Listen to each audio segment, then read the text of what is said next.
Good evening, everyone. Tonight is a work session of the South Kingstown Planning Board. The time is 6:05 p.m. The date is Tuesday, April 9th, 2024.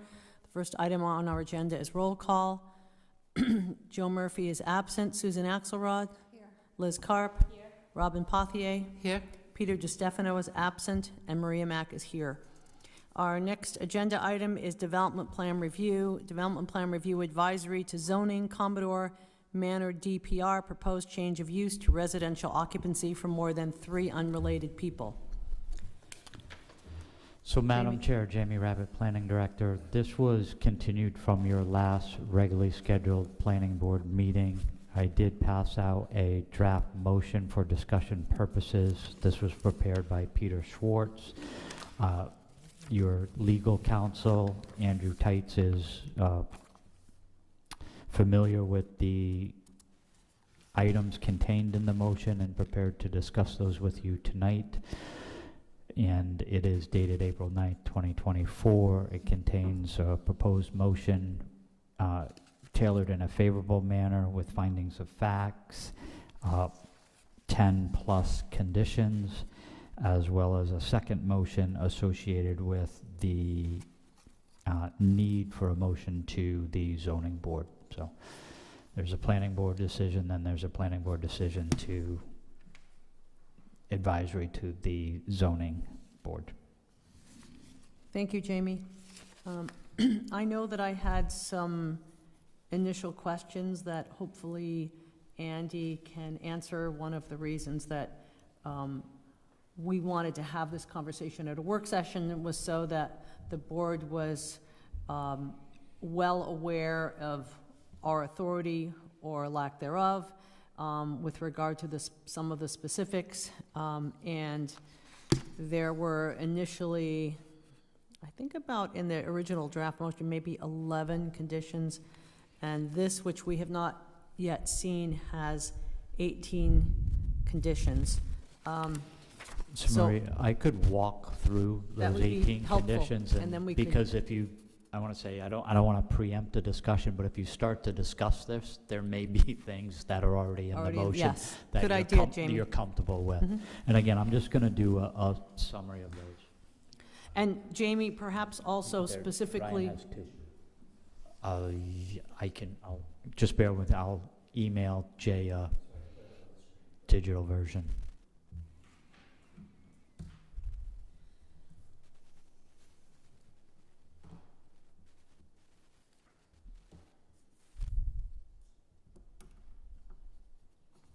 Just give me a moment. Sure, sure.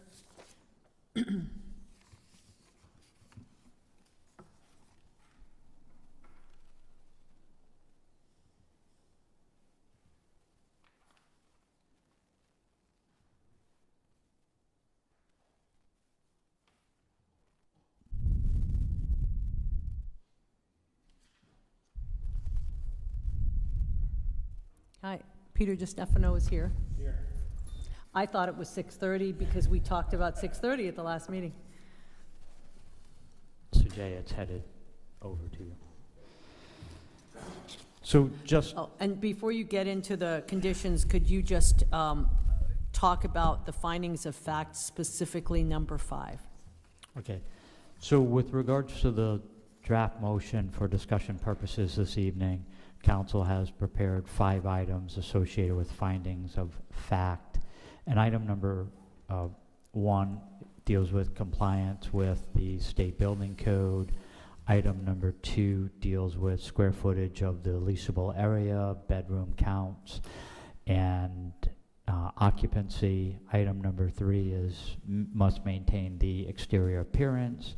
Item number 4 deals with occupancy of 5, and item number 5 is the granting of a special use permit will not alter the general character of the surrounding area or impair the intent or purpose of the ordinance or the comprehensive plan of the town, provided the conditions outlined in this ordinance are strictly adhered to. With regards to the conditions of approval that Council has laid out, and again, I'm going to summarize these, so if anyone has any questions, feel free to stop me and I'll expand upon those. Item number 1 is that the occupancy of the property would be limited to 5 individuals, with the exception of a guest provision as detailed in the motion.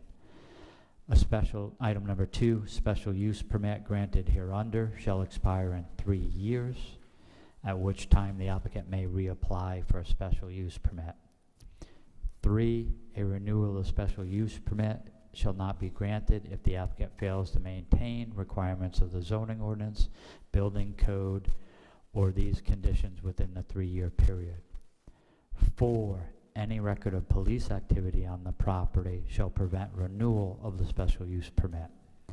5, complaints registered with the town building or zoning officer shall prevent renewal of the special use permit. And again, those are if they're not properly addressed. 6, the development shall occur in strict conformance with the approved plans and specifications. 7, there shall be a single lease with a single rent covering the entire building. There may be individual lessees, but they shall all sign one lease. 8, the occupant shall jointly and severably be responsible for the payment of the rent and damage to the premises in compliance with all lease terms. 9, the lease shall prohibit subletting. 10, the applicant shall, parking shall be limited for the exclusive use of the occupants and guests. Council originally had 4 cars there, but with 5 renters and the potential for 3 guests, staff are recommending 8. The applicant did show 10 spaces, but again, we're recommending 8 for discussion purposes, and that all those vehicles must be registered. 11, no waivers have been requested, so parking areas must comply with landscape standards. 10, individual keyed locks on any interior doors shall not be allowed. And there's an exception to that for areas that the renters are not accessing. Jamie, what's the reason for that? Because there's a concern under another ordinance about boarding or the letting of rooming houses. And typically, if you're utilizing a single-family home as a single-family home, there wouldn't be individual keyed locks to bedrooms. There may be an interior lock to a bedroom, but not an exterior deadbolt. Item number 13, that overnight accommodation rental shall be limited to 5 people or persons, except that the primary lessee renter may have guests stay inside the home for no more than 2 nights within a 30-day period. In no instance shall the 2 guests permitted on the property exceed a total of 7 occupants within the building. 14, no public or private events shall be held on site, whether they're attended by the general public or invited guest or general guest of a lessee. 15, the property shall install a lockbox for fire and EMS. 6, the exterior appearance shall remain single-family household residential. 17, the owner shall file, we'll try that one more time. File, not fire, shall file with the town zoning enforcement officer the name of the contact and property manager. 18, prior to occupancy, the property shall be subject to inspection. So, those are the 18 items recommended by council. Motion number 2 is basically the referral from the planning board to the zoning board. One thing that staff had done in consultation with legal is add an additional few words to a normal sentence. And that's typically the planning board makes a favorable referral to the zoning board. And there isn't necessarily a direct reference to the conditions you're recommending. In discussion with council, we're recommending specific language associated with that. So in essence, in this motion, you're making a favorable recommendation to the zoning board, contingent upon attaching all 18 items. In essence, if the zoning board removed one or more of those, that in essence would negate your favorable recommendation. Your recommendation is only favorable because you're attaching these conditions and provisions. Does anyone have any questions that I may answer based on a quick review of those items? Go ahead, Robin. Findings of fact, number 1, the property is in conformance with the town's ordinance. I don't understand that. Isn't it asking for a relief from the zoning ordinance? It's asking for, so there's a permitting process associated with it. They're not asking for a relief, they're asking for a use that's allowed through a special use permitting process. So they're not asking for relief. So Sounds the same to me, but, okay. yeah, so it's not a waiver, Robin, that you would typically see. It is something that is permitted so long as they follow the special use application process, which gives that ultimate approval authority to the zoning board.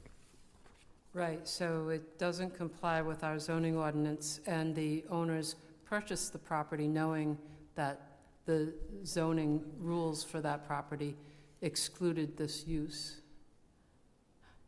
I think maybe it's not that it doesn't comply with the zoning ordinance, but that the property owners had not gone through the regulatory process that we require for this type of use in the Right, past. but they're already So using it's- it that way.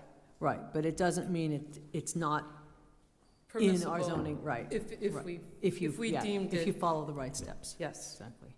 Okay, so I kind of have a question with how finding of fact number 1 is written. In finding of fact number 5, I think that it will severely alter the general character of the surrounding area and impair the intent and purpose of this ordinance. And again, the finding of fact is tied to the 18 conditions. So if you feel those 18 conditions don't bring you to that conclusion, that's why you're discussing the draft. Yeah, I seriously worry how you would ever enforce these conditions, ever. I'll leave that to our legal counsel.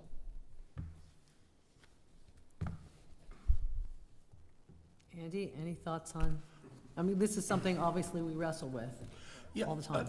It is very, these conditions are very detailed, and many of them, no, some of them will be difficult to enforce. Most of our enforcement is through complaints anyway. If there are no problems, then there won't be any issues with enforcement. If there are problems, then there will be probably problems with some of the conditions that are not as difficult to enforce. I did discuss this with Jamie. I mean, you may want to look at the restrictions on the number of people and guests and say, is that really reasonable, particularly for such a big property? That's up to you to decide. Obviously, that will be harder to enforce. Other stuff like, single lease and so forth, and physical things like the lockbox and things like that, that's obviously easier to enforce. Sure. Those are more objective things. Obviously. So, but, in answer to your thing, if you're not satisfied with the finding of fact, then you'll be presumably voting no on it. True. I'm just putting that out for discussion. Sure, yeah. My understanding is Peter tried to take what he heard here and draft a decision for you. And you're having actually kind of an unusual thing for DPR where you're having a special extra meeting to talk about it. And my understanding is you're not voting on it tonight anyway. So if you've got things that you want to change, speak now. Susan? Oh. So I'd like to understand exactly what we are approving or not approving. This is for more than 3 unrelated people during an academic year, Or does this apply to year-round habitation with however they're using it in the summer? Like, what exactly are we able, like, legal, what are we managing here with this? I think the way the motion is framed is that any occupation of the building would be limited to 5 year-round with 2 guests. But their use during the summer season is, The motion, Expect- so the applicant has asked and again, I'll have counsel correct me if I misspeak. The applicant has asked to utilize the property to contain 5 or more unrelated individuals. oh, five There- or, 5 or more without a 5 or ceiling. more unrelated individuals in 4 bedrooms. That's what your application is for. So if that's what they're applying for, there's no application before you to use the property for 10, 12, 15, or 20. You have an application before you for a special use permit to use the property for 5 or more unrelated individuals. Sorry, 3 or more unrelated individuals. They have referenced in their application material that they intend to rent to no more than 5 people. So given that testimony, that's the way council structured the motion.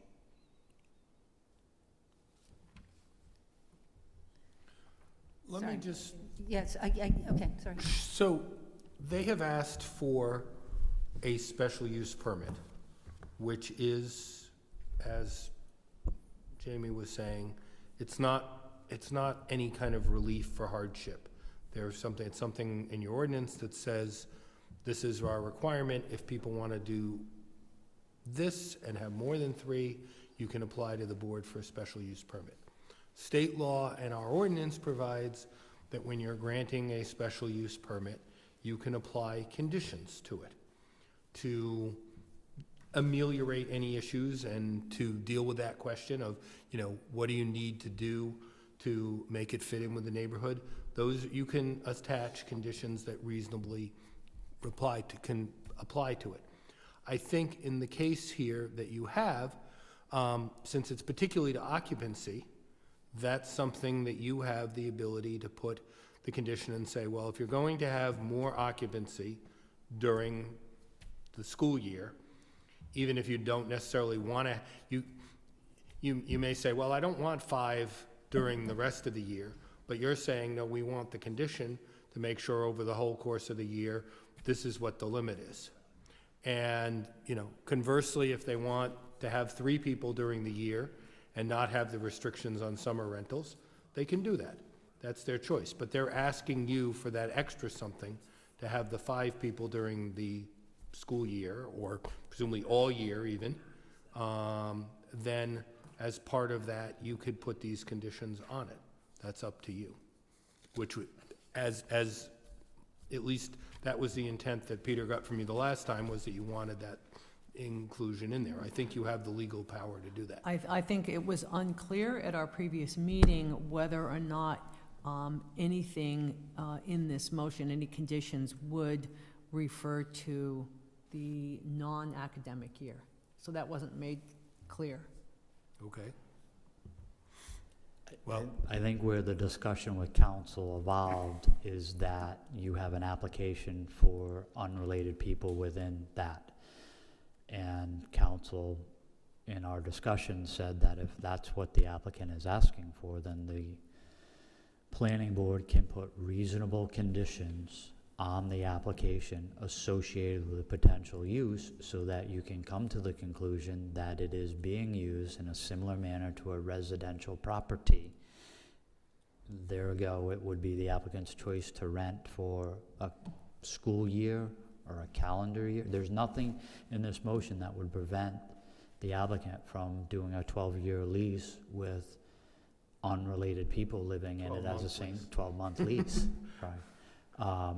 If they choose to do something shorter, that's their choice. If they choose to not do student rentals, the provision doesn't prevent them from that. The provision of the motion just says no more than 5 unrelated people could occupy 4 bedrooms in the home, because that's what the application asks for. I mean, you haven't had this type of condition before, so council's trying to work through it with you. Sorry, I just want to clarify, would an applicant need a special use permit or any sort of review to rent a home to 20 unrelated people for a short period of time? Like, is this precluding that behavior because we're only approving up to 5 bedrooms? Yes. Or, okay, What if they say they don't want the special use permit anymore? What's the process there? Then they can withdraw their application. What if I'm just saying hypothetically, it passes, they realize the summer rental is where the money's at, and they say, never mind, we don't want that, we'll just keep 3 rentals in the winter, and then summer, we're gonna rent the hell out of it. Like, They can still abandon that special use permit. I just didn't know the process of that. We usually require something in writing from the owner indicating that, so that we can have it since we've got a decision in the land evidence records approved, we want something, if they want to, but they have the ability to abandon that. I have one more question. Go ahead. And so so this is renewed for a 3-year period. Is it within our power to make that reviewed more frequently? And I assume that any infraction at any time of the year would be the same regardless of its academic year or summer year. Like, it doesn't matter what time of year, but if there were infractions, it would apply. And could we make this more frequent than 3 years if we chose to do that? Well, the second part of your question is yes, an infraction in any part of the year is still an infraction. Okay. So could be cited as a violation at any time. So I'm sorry, so a summer party that broke the rules would then potentially preclude them from doing an academic rental the following season? It wouldn't necessarily preclude them from it. You would have a violation. It would be a notice of violation because it becomes a zoning violation. Okay. Since they're violating one of the conditions.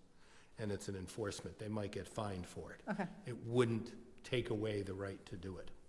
but we could potentially deny a renewal of their special You use could permit? certainly, if there were, yes, when they Yes. come back to you and there were infractions, that you could deny a renewal. Okay, Is there like a level, like it's very generality here, like 1 infraction, 7 infractions, like, is there a number? I think, that's why you're a board here. Well, it's actually more the zoning board who'd be doing it, and that's why they're a quasi-judicial board. And they would look, I think it would be the number of infractions.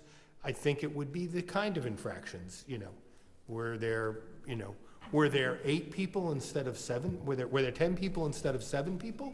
Or were there 50 people there? Something like that. Were there 2 or 3 infractions in the first year and nothing in the second and third?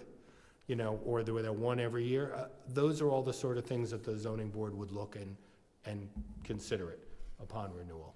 I don't think there's any magic formula. Yeah, That- to Andy's point, I don't think you can quantify that, Peter. Just a prime example, if it's move-in weekend, and there are 5 students moving in, and that weekend there happens to be 5 parents with pickup trucks moving a few things in, for a brief period of time, you may have 10 vehicles on the site. What is the validity of that infraction for 3 vehicles on the move-in weekend, which occurs potentially once, versus they had a party on homecoming weekend with 20 vehicles? I think there has to be some practicality to evaluating the level of the infraction. I mean, something all I like have. the move-in weekend type thing is probably the sort of thing that we wouldn't even cite them for a violation. There should be some common sense involved. So a couple of questions related to this. Because of the unique characteristics of this site, the fact that there's a private road, the topography, which those of us who've driven out there are familiar with, and what we have heard from abutting property owners relative to ensuring that this type of intensification doesn't affect their enjoyment and quality of life, and that it can be viewed as a commercial use, even though we don't call it that in a residential area.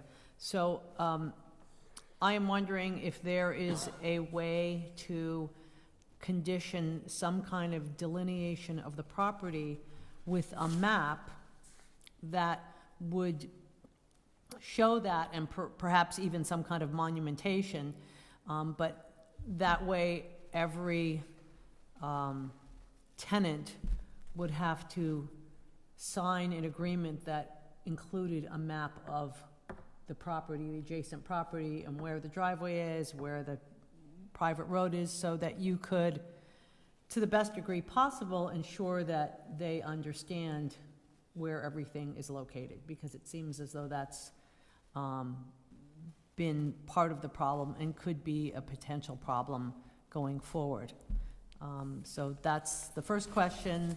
And the second one is there anything that can be done conditionally to improve the road and driveway safety? So let me deal with the second question first, because that, I think, no, not really.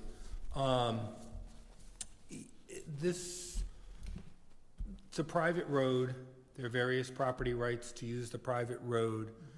The board generally takes, if someone's got prima facie evidence of the right to use the road, that, you know, there's a deed, they're on it, and in this case, this house was there before the other houses, the road was there, unless there's some evidence in the record, you know, of some imminent traffic harm or something, in which case, you know, then the response would be to deny it. I do not think that you have the authority to require improvements to a private road for this sort of thing. I mean, particularly, don't forget that you're only doing this for 3 years. It's not like you've got a vacant, sometimes we have people and they're required to improve lots. They're building a house on a vacant lot and the house is gonna be there forever or reasonable time. So I don't think it's appropriate to put requirements on the road. If the other property owners think that the owners of this property are overburdening the easement, then that is a civil dispute between them. It's not the town's business. And then what about the delineation of parking and property and that the tenants would? Maria, I can just touch upon that on the conversation I had with Peter, and Andy can fill in any missing gaps. That with regards to the delineation of the property, a number of those items are civil in nature. So if I own a property and Susan abuts me and I walk onto her property, that's a civil trespass. Whether she has a sign or not may be whether I am removed from the property in handcuffs or not, or just asked to leave the property because I didn't know where the property line is. The difficulty is enforcing a deed restriction in signing the property. This property owner has no ability to go on someone else's property and say that this isn't theirs to walk on. You know, but they can control their own property, and you know, by the nature of any map recorded, the proposed use is for their property only and not anything beyond those property lines. So given the history of this parcel, though, wouldn't it be wise for the property owners to delineate their property on some kind of agreement that's signed by the tenants? I'll We defer to can't legal condition on that? I mean, it just seems like it would be smart. In the submission from the applicant dated March 17th, there are a couple of items that they're saying, CC and DD, the neighborhood road and Wash Pond, that they were going to put this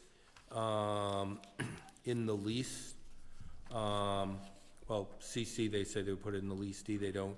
Any violation is grounds for termination of the lease. I think if you wanted to add that just as a condition, we've got some other conditions about the lease of how it would be that they provide this notice in the lease. I don't think that the town should go as far as to be prepare, saying that they have to prepare a map and have them sign the map, I think requiring it and then the lease would be sufficient since they have agreed to that. The parking might be something different if you, want to say that there should be signage with the parking, where to park, that would be something. But again, I don't think that people should have to sign a thing that says, if the landlord's having problems with it, then they can do Okay. that separately. And does that also pertain to the discussion that we had about no access to the pond? I don't think that's in here. Is that something that, Yeah, I think that We- was the last one. Tenants agree that there is to be no use of the pond on the left west side of the neighborhood road wash pond. Tenants and their guests have no access granted to the pond by landlord. Any violation of this term is grounds for termination of the lease. And- So if this is, and this at the beginning says, this is what we propose for lease modifications in regards to parking. So if they're also, this is what we propose in regards to trespassing, so I'm assuming they mean we propose it as regards to modification of the lease. So if they were putting that in the lease, then I think that would be sufficient. so do we reference that in our conditions? I think you could if you want. Okay.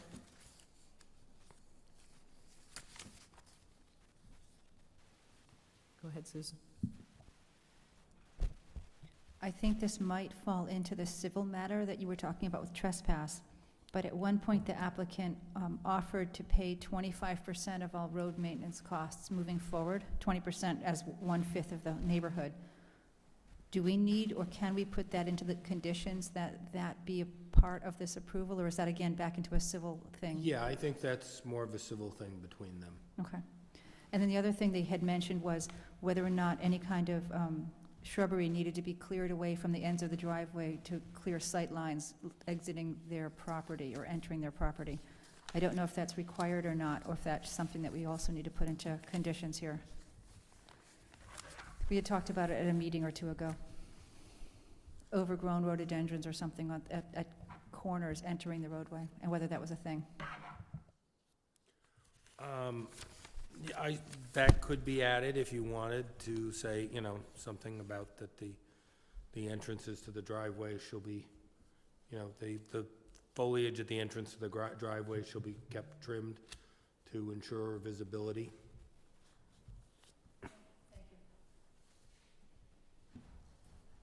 Any other thoughts, comments? Well, I think that some of these statements are a little vague, trimming versus just rip it out. So, So you Did they- want it, you did- want this, you want them ripped out? no. But Okay. wouldn't it be easier if they just ripped it out than worried about trimming it? They could do that? I feel that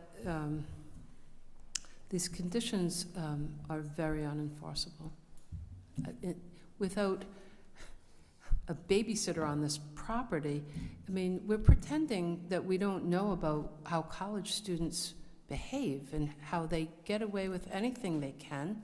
And the idea of them having a visitor once in a while is, we know that many a college student puts black plastic tape over the picture window and covers it up so you can't see anything going on in the house.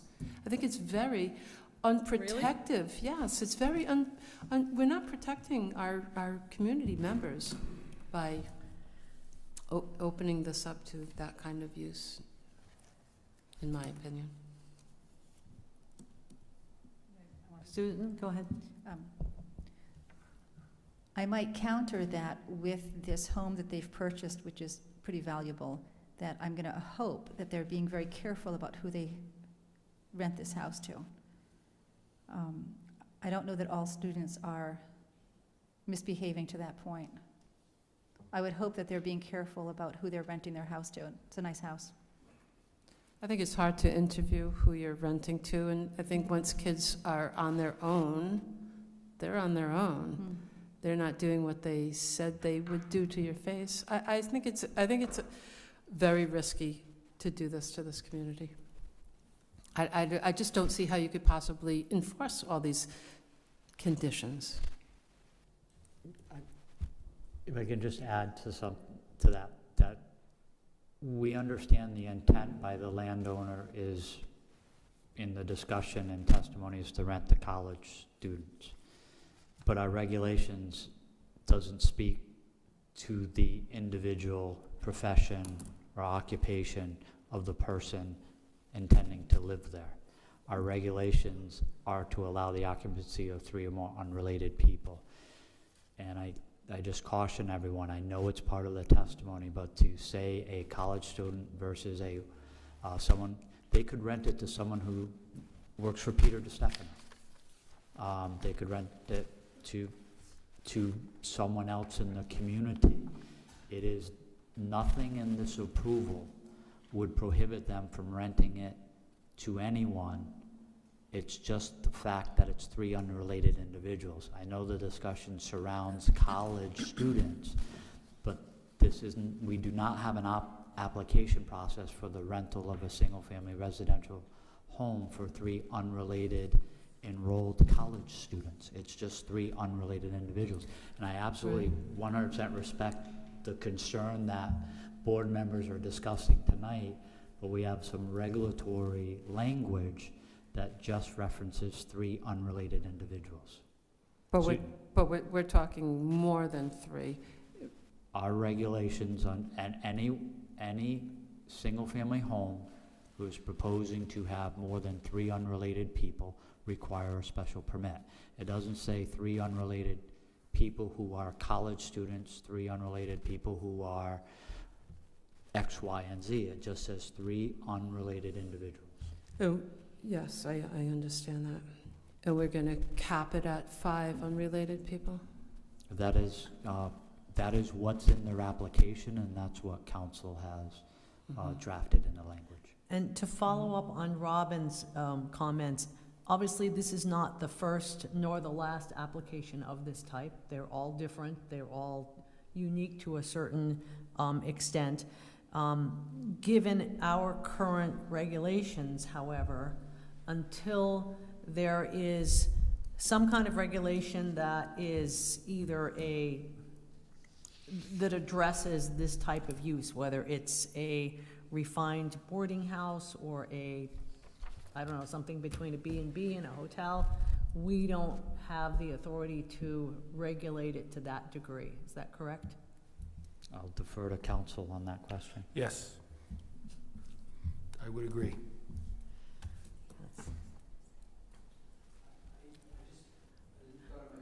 Sure, in 1 second after Liz, and you'll have to come up to the mic so that your name and, yeah, let's, sure. Liz, do you want to, oh, turn your mic on. I understand that we have put a cap on it year-round for 5 people, plus 2 guests, not to exceed 7 people. Is that right? I'm just wondering if there isn't some way to get a clause in here about summer parties or parties in general. Because even though we have the maximum number of people, we don't specifically address, unless I missed it, a large gathering. So I think, Madam Chair, Yeah. to respond to Liz's comment. Yes, there is, Liz, it is number, I'm looking for the number. where am I? It's called event. 14, thank you, Joe. No public or Oh, private okay. events shall be held on site where the general public is either an invited guest or a general guest of the lessee. And Andy, is that adequate in your opinion, language? I think so. Does that? And Andy, before we start, is public comment appropriate here? Because It's a work session, isn't it up to the discretion of the board? Yes, it's up to the discretion of the chair, whether you want to have public comment or not. okay. Yes.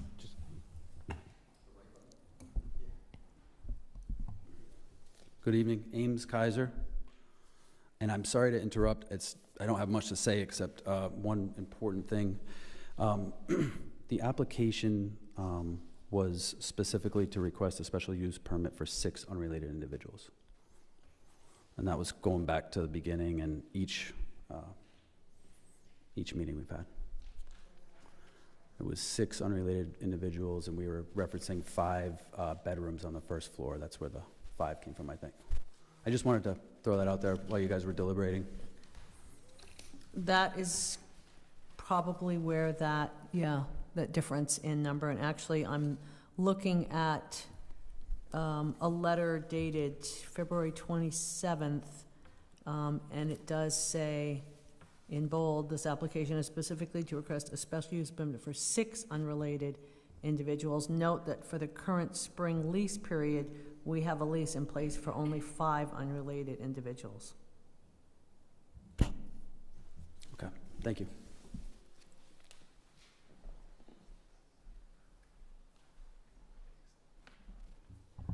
Other thoughts with regard to this motion? First of all, I apologize for being late, although I am basing my comments on the last 2 hearings as well as what the draft motion is. But I have a question relative to the private events, as Liz did, and wondering if that's strong enough as far as parties or individual parties, and whether that should specifically say, including parties of no more than a certain number of people. Yeah, so I'll attempt to address that, Madam Chair. If under item number 14, no public or private event shall be held on site where the general public is either an invited guest or a general guest of the leasee. And that's 14, so that would address a party is an event. If you're invited or just happen to be there, you're not supposed to be there according to item number 14. The exception would be that there are, the language contained there is that, and again, we can defer to council on whether it's 5 or 6, but the language right now is that there is 5 and no more than 2 additional for a total of 7 individuals on the property at any given time. An 8th person would be in violation of this. So not only is there, I want to say redundancy in the event language, if you have 8, 9, or 10 people on the property, you're in violation of the provision that says no more than 6 people shall be on this property at any given time. It's not just, it's, guests are limited to 2 additional people. And again, if we need to clarify that, Joe, we can do that. Right. Yeah, so I'm glad to hear that. I just want to make sure that that is both understood by the applicant as well as the interpretation of the town, so that they would enforce if it was more than 8 events. And if that is, both of those are confirmed, both the applicant understands that it's a maximum of 8 people, with, you know, at odds, where it becomes unacceptable because it's an event, and the town believes that's enforceable. And then I would ask that we would include in that statement that the applicant shall include that in both any leases and/or advertisements of lease or postings.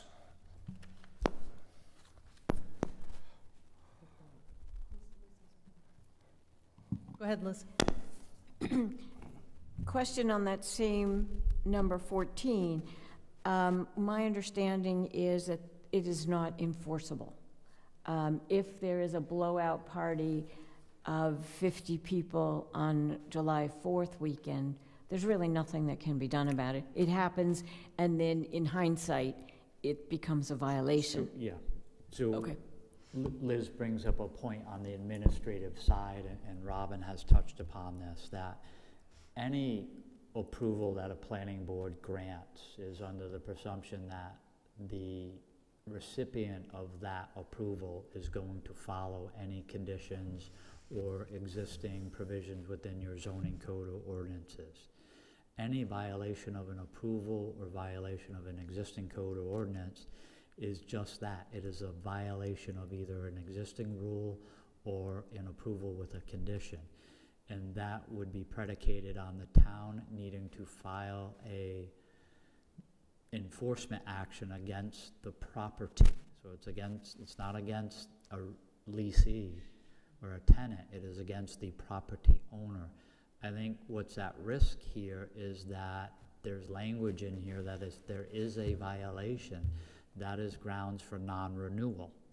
So there's a lot at stake here. So if someone chooses to lease this in July and the person who pays them X dollars for 4th of July weekend decides to have a party, 20 people with fireworks, that's in violation of the approval, grounds for an enforcement action, and grounds for not getting a renewal in your time frame. So again, there's a lot at stake. In most instances, Liz, what you're dealing with, I don't want to, I'll use the term forever permits, that you issue permit for a commercial use, it's retail, and they're forever operating a retail store. You required landscaping, and then 5 years later, they rip the trees out. How do you enforce that? This is, you're good for the next 3 years. If you make a mistake in the ensuing 3, that you jeopardize your investment on this property for your intended use. And that's probably different than most permits that you review and take action on. So I think that's an important item to note. If it is really egregious, and Andy can support this, that along with enforcement actions, you can seek injunctive relief to stop something from occurring now or in the future. So if for some reason there were 6 events on 6 particular weekends, the town in their enforcement action could potentially seek an enforcement action that includes injunctive relief, which is basically you're going to ask the courts to make a determination that all activity associated with this use cease as part of the enforcement action. And Andy can expand upon that, that'd be great. And so before you answer, can I just follow up with, so you're saying, Jamie, that the violation as grounds for non-renewal is a greater incentive for compliance than just the traditional enforcement fines, what Yeah. have you? Without mentioning some permits that we've issued, that we, being the planning board and zoning board, have issued, where we have operating retail and or service industries who have not complied with their site plan, yet they've been operational for 6 to 9 months. If that entity had a 12-month renewal coming up, you would probably be pretty assured that in the next 3 months they would comply with their site plan. Otherwise, their permit would not be renewed, and they would have to cease all operations on the property. So, this is unique to the 5 or more and the special use granting. Sorry, 3 or more, I keep referring to. There was a proposal in the legislation to go to 5 or more, and that keeps sinking into my head. But our regulations are 3 or more unrelated people. Does that help clarify the whole enforceability question? It does, it does clarify it. Whether that's a satisfying answer or not is something else, but I understand. Thank you. It sounds to me like we're leaving the burden of proof on the neighbors, that they're going to be out there with their cameras trying to document the violations. How else would they possibly be able to say, when the next 3-year period comes around, that there have or have not been any violations? It's only going to come down to the neighbor's word. Nobody else is going to be out there checking on this. Joe? I just want to make sure we understand that there's 2 different distinct types of the violation of compliance. And they both have their own separate swim lane. We have the compliance between the applicant and the town for things that go into our conditions of approval. Then there's compliance between the applicant and their leasee, that if it's not in their lease, it may be in our town regulations, but it's going to be very difficult for the applicant to enforce it with his tenants, because the relief or the action that the owner can take is to send a letter of non-compliance to their tenants. Then they have 20 days to correct, and then if they do it again within 6 months, then they violated the lease, and it's grounds for termination. So if this is not in their, if that's not in their lease, which I'm not sure if we have the authority to enforce or not, they have a party greater than 8 people. it's not in their lease, they are gonna have, I'm not sure how they are going to enforce it. The tenant would not be in noncompliance. You would have to try to convince a judge that it's not in the lease, and that is, you know. So we gotta, just wanna make sure it's two different distinct non-compliance. Joe, to your point, you bring up a good distinction that there's two aspects of the approval. The landlord, unbeknownst to the town, could change a lease that a tenant signs.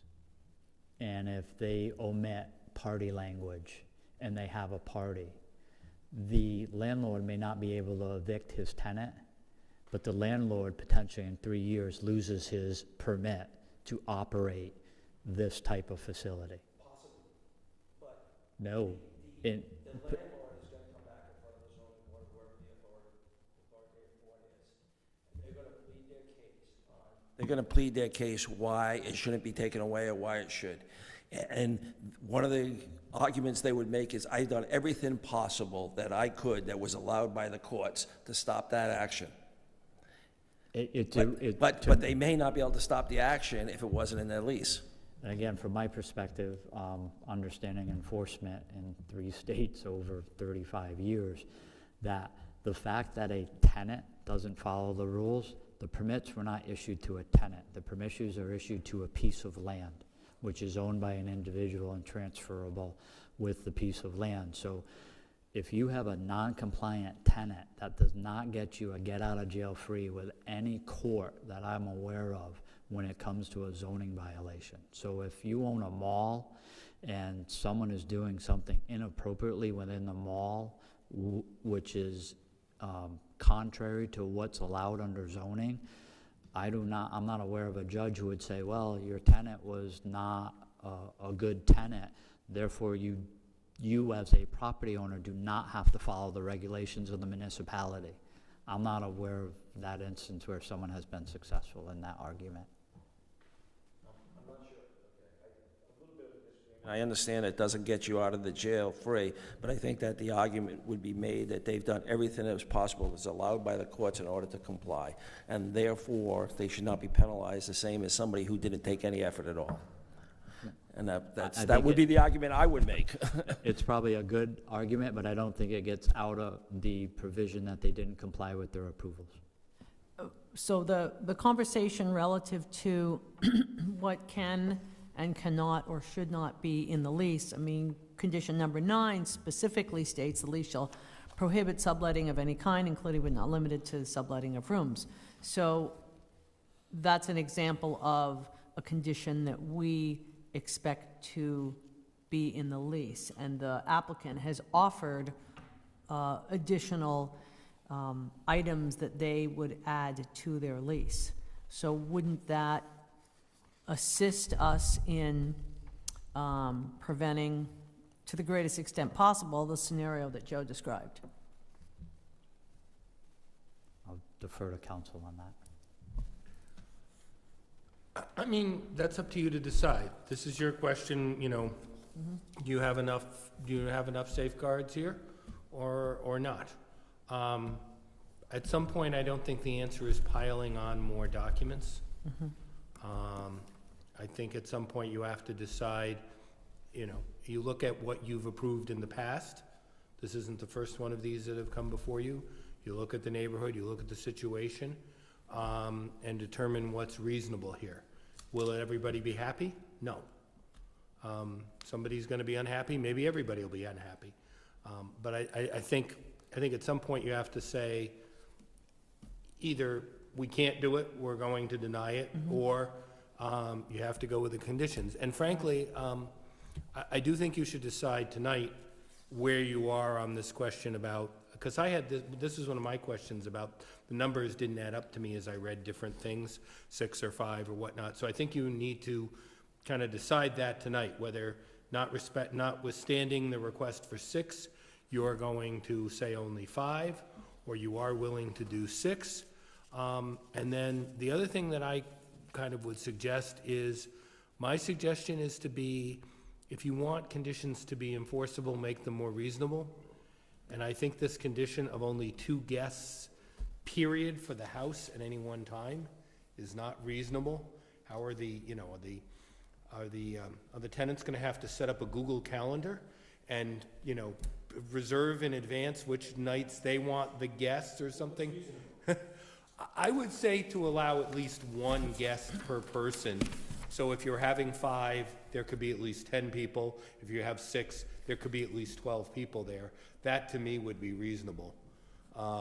It's still kind of tight, but at least it's something, as opposed to having to make people choose all the time who gets to have a guest.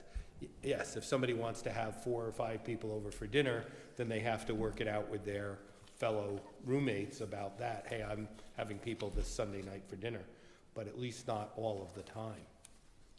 Can I add that we know that our neighboring community, Narragansett, has been struggling with this. And I know that last meeting, it was dissuaded to use the word setting a precedence, but like Andy just mentioned, you might look at what you've approved in the past. And so in the future, someone is going to look at what we've approved in the past. And as you become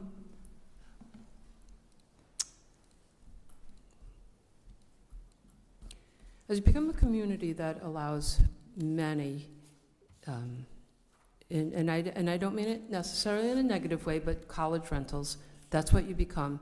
And we've watched Narragansett struggle with this. So we could be wise and protect ourselves from that struggle now and not have people saying, look what you've already approved. Okay, go ahead. So I'd like to agree with what Andy said about the limit of 2 people. I think if you have students in the house and their parents come for parents' weekend and they want to have their parents and siblings over for breakfast, the way this is written, they couldn't have their family over to the house for breakfast. And I don't know if that feels reasonable to me. I absolutely don't want keg bashers going on every weekend, but if a student who's living in the house wants to have his family in for the weekend, I want to make sure that we're not so tight on this that just impinges upon his freedom to, you know, people are living their lives. I definitely want to prohibit the parties and all that stuff, but I think that 2 people, I agree with Andy, may not be reasonable. I also realize that in condition number 1, the occupancy shall be not exceed 5 unrelated persons, but we never mention unrelated persons again in the document. So are we limiting it to 5 or 6 people of any relationship, or could there be a very large family that exceeds 5 unrelated people because they are all related? Like, are we only limiting the... You're confusing. No, I'm sorry, I'm confused. Are we only limiting the occupancy to unrelated people, no more than 5, or could there be a large family that exceeds that number Yes. because they're all related? Because you are considering approving this as a restriction from the unrelated, it would be limited. So, no, they can't have, one of those 5 people can't have a family move in with them. We're saying we are limiting. If it's a single-family house, and there's nothing to stop them, they could have 16 people and an extended family of generations, and if they're all related, they could do that tomorrow, as of right, if they're all related. But because they're asking for this special relief from the unrelated, we have applied it, and it's basically, yeah, just unrelated people. So they can't avoid the numerical restrictions by having more related people come in. Okay, so there can't be a big family reunion there with more than 6 people? Not the way it's written now. Okay. So looking back at the letter, it does say intention is to have 5 bedrooms, because I remember there being something about 5 bedrooms on the 1 floor, 5 bedrooms with 1 shared, so that's how you get to the number 6. But we've been discussing this now for an hour, and obviously we needed to have this conversation, which is why we added it to our work session agenda. But it would be useful to try to kind of finalize where people stand on the 5 or the 6, and any additions that folks think are necessary as we discuss this evening. I know that early on, we talked about making the reference to the pond and to the parking area. There was a suggestion about signage relative to where the parking is. Other thoughts from board members? I would just say I agree with Andy's comment relative to the number of guests. And I also agree that we were talking about 6. One per resident, whether that be. Oh, yes, I see, yeah. And I have a question. Do we have room for 12 parking spaces? Is that what we're going for then?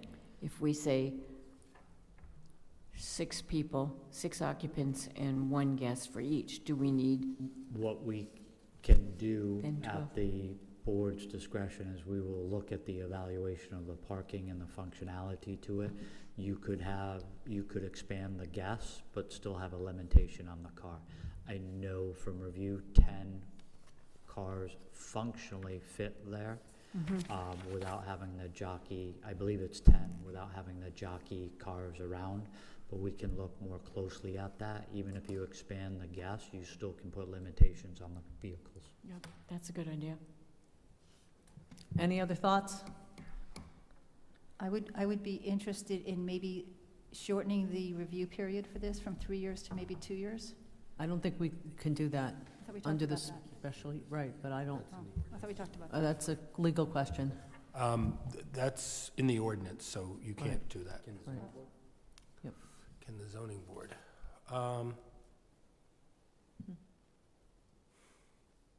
I don't think so, because it's one of the standards for the special use permit, if it's there as a thing. I think that's, because it's there in the ordinance, you have to live with that.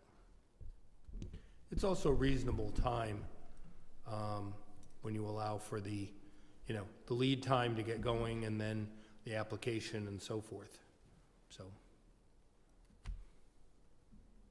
But even if you don't consider it reasonable, since that's what the ordinance says, that's what you gotta live with. Right. If the ordinance was silent on it, then you could change it.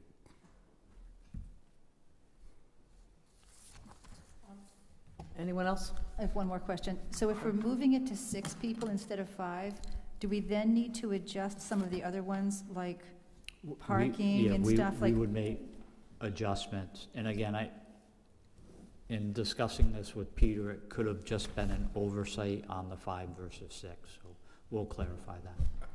I just have a question. If they're asking for 6 and we say 5, is that do we deny their special use permit, or is it just a modification? You could make a recommendation to the zoning board to limit it to 5 versus their request for 6. I didn't hear from everyone on 5 versus 6 either. Robin? I think I've made myself clear that they're asking to have more than 3, and I'm saying no. I wanted to be polite and ask you regardless. Peter? Yeah, minimum 6. Liz? 6 is fine. Joe? I'm okay with 6 and then 6, no more than 6 guests. Susan? I agree with what Joe just said. I agree with Joe as well. Do we Maria, need can a I just- motion? Oh, Can I just make one more Sure. comment?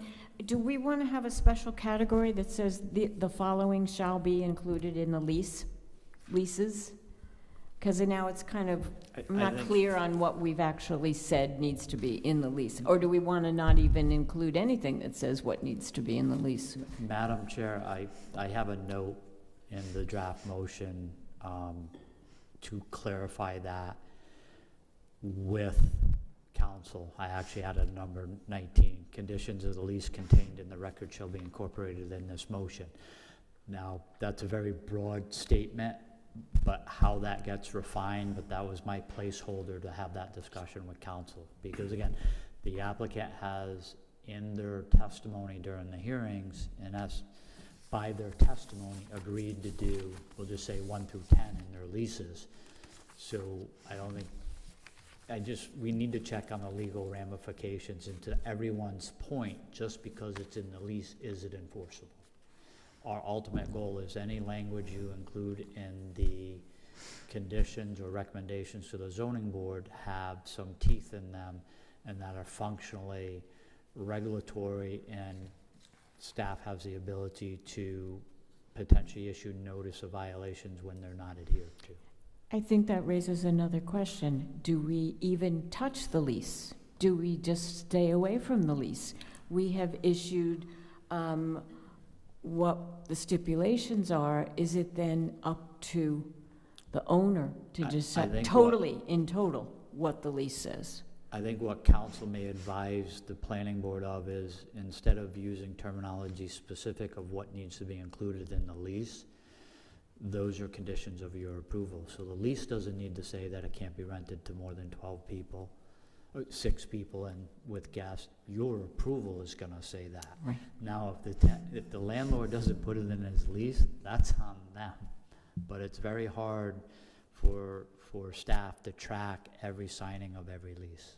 But again, we'll look at those provisions specifically. And the applicant has offered to make certain changes and additions to Yeah. the lease from. So again, putting those either in a tie-in to the lease or adding them to conditions of the approval Correct. will have council guide us. So would, Andy, would you like us to make a motion to have staff draft the motion with the changes as discussed tonight, or can we just tell them? I think we've heard where you're going here, so we'll work together to Very make these good. changes. Okay. You can see why we needed this as a work session discussion item. All right, let's move on then. The recommendation, no one has raised their hand. Come up and just be as brief as possible. I allowed the applicant to make comments, so you're here and we appreciate your participation. Thank you. Elise Torello, I live at 2625D Commodore Perry Highway, abutting the applicant's property. I'm encouraged to hear that these conditions of approval will also apply to summer Airbnb rentals. That's something that I've really been hoping for. As far as whether they get the 6 unrelated that they're requesting versus 5 and how many guests, I think in a large way, it's really all about the parking. This is a hilly, bouldery site. I think that you've already laid out that you can have 10 parking spaces there. If you have 6 students living there, they have to each have a car. This is not on a bus route. They have to be able to get to URI. If they're going to also be allowed 6 guests, they have to, if those 6 guests are there, they have to carpool. It's going to be pretty obvious to the rest of us on the street if the cars are spilling out onto the road. And my big concern is, how do we, this is a private road, how do we, if there's cars parked on the road, we're responsible for calling the tow truck, we're responsible for calling the owners so that they can call a tow truck. In the meantime, the road's partially blocked. What is our recourse as other residents of this road as far as having a road partially blocked, and how do we deal with it from a safety standpoint? I mean, we can put up no parking signs, maybe, with the agreement of all of the households on the road, or at least a majority, I guess, if we're a democracy. But the enforcement of it from a safety standpoint for those of us who live past this house is a real concern for me. So when you're talking about 6 people versus 5 people and how many guests, think about the parking, think about the site constraints, because it's all about how many cars can you fit on the site without parking on the street. Thank you. Thank you.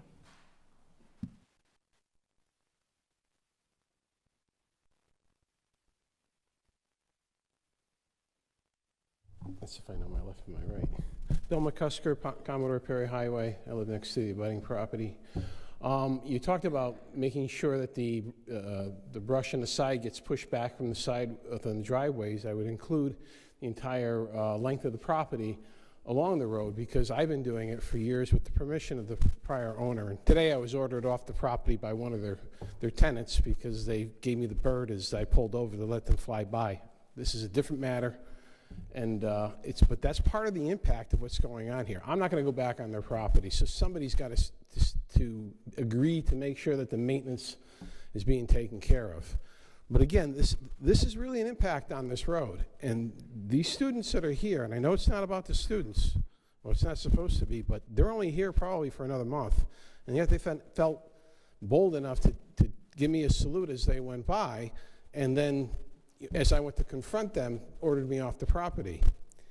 Again, I won't ever do it again. I never go on their property again, but that's just the impact that you're putting, or not you, this type of a applicant is putting on the people that live in these neighborhoods. Short-term rentals and the college rentals are a huge problem in the area, and it's being put into these little neighborhoods that are not designed for it. And I think we can do better. Thank you. Thank you.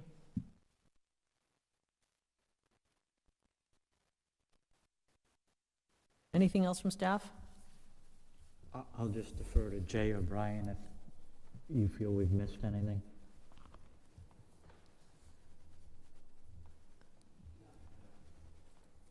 Very good. Let's move on to our next agenda item.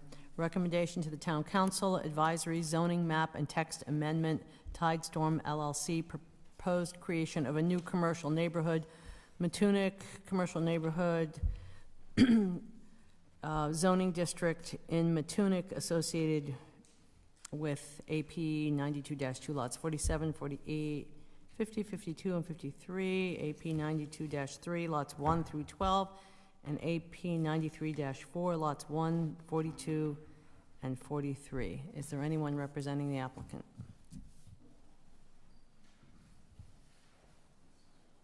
Good evening, Madam Chair, members of the board. Attorney Matthew Landry on behalf of the applicant.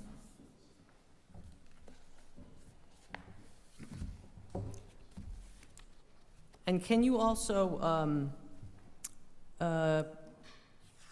let us know if you, I think at the last meeting, you talked about meeting with staff, the result of that meeting, and if there has been any changes in the lots that would be contained within this new district?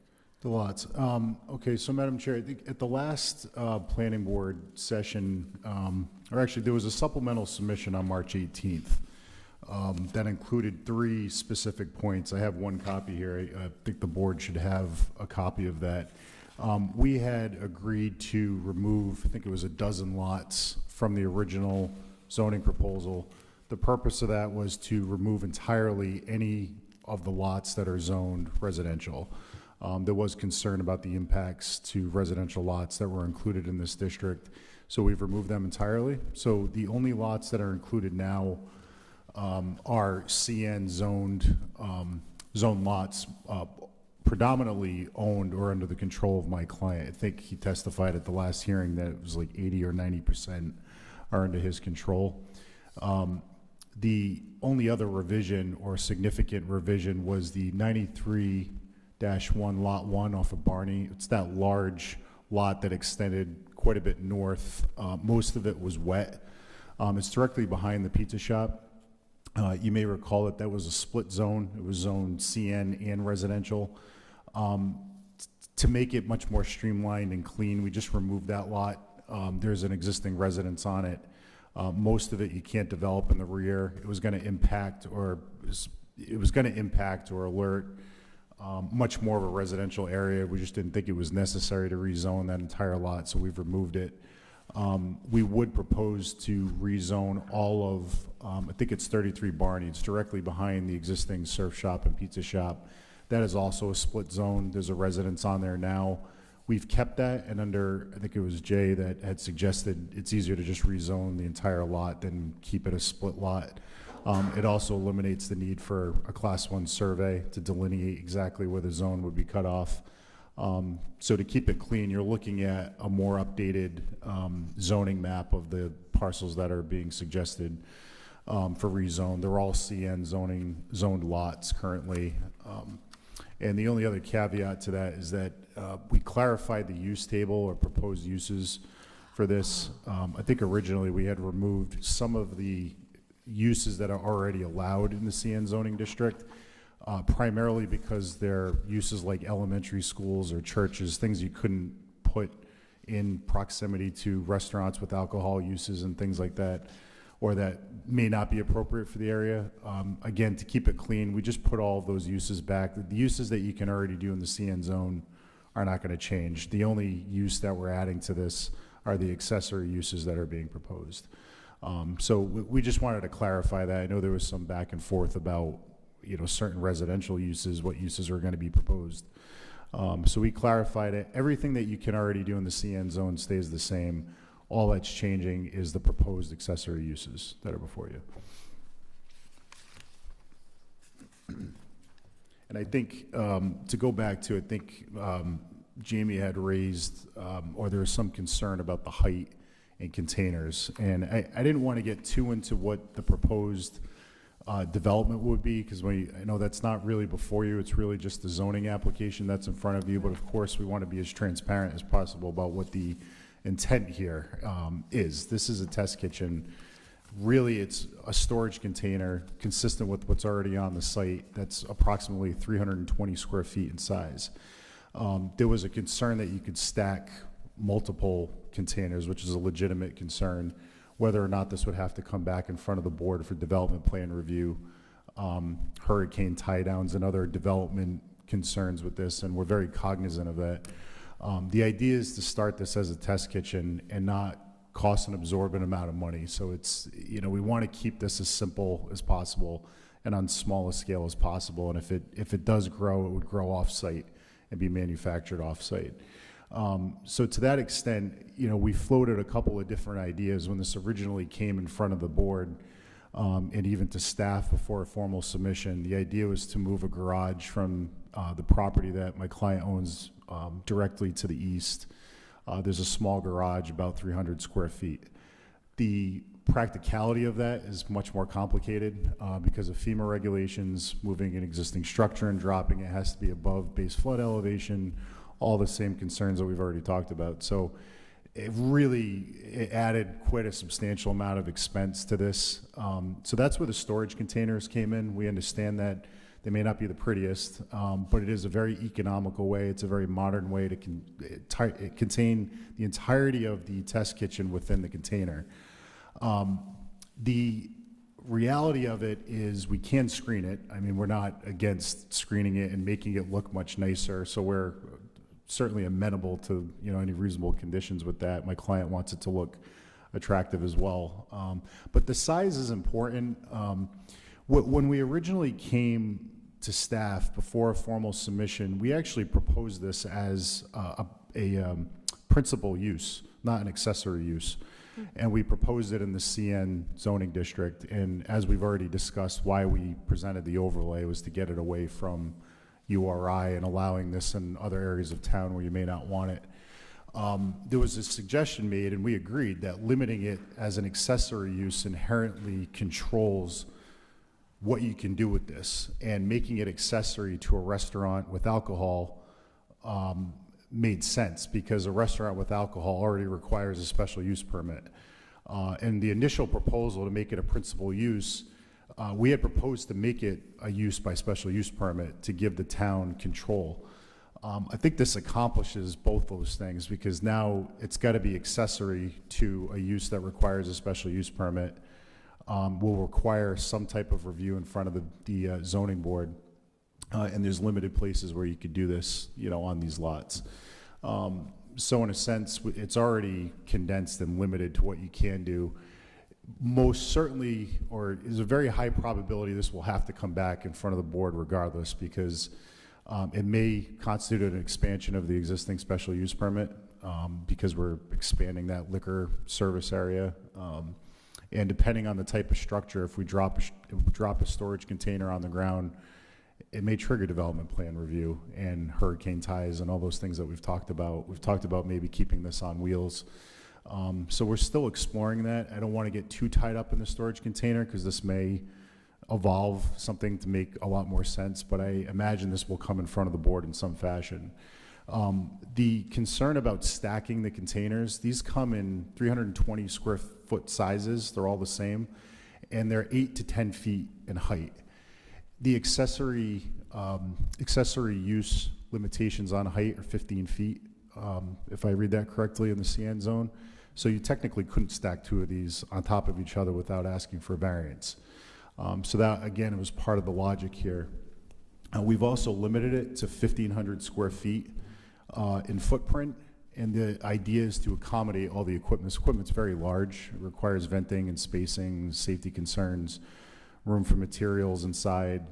So that 1,500 square feet was very consistent and much needed to accommodate this test kitchen facility just because of the size of the equipment. And again, because it's accessory, it would have to be incidental and subordinate to the principal use, which is the existing footprint there. And I think it's actually less than 1,500 square feet. Jamie, I don't know if you recall, it might be 12 or 1270. So it actually, in theory, would have to be 1270 or less. It couldn't be bigger.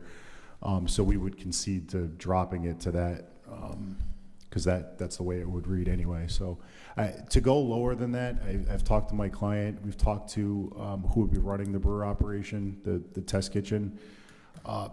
The equipment's big. We really need that space. But I think we've gotten away from having to stack these just based on the existing height restrictions. I mean, I don't think we could do it without relief. So that's kind of a general recap. You know, I think we've drafted this ordinance to address a lot of the development concerns and try to constrain this as much as possible and limit it to where you could do it. And anybody else that acquires property in this area, you know, the downstream consequences I know is always a concern.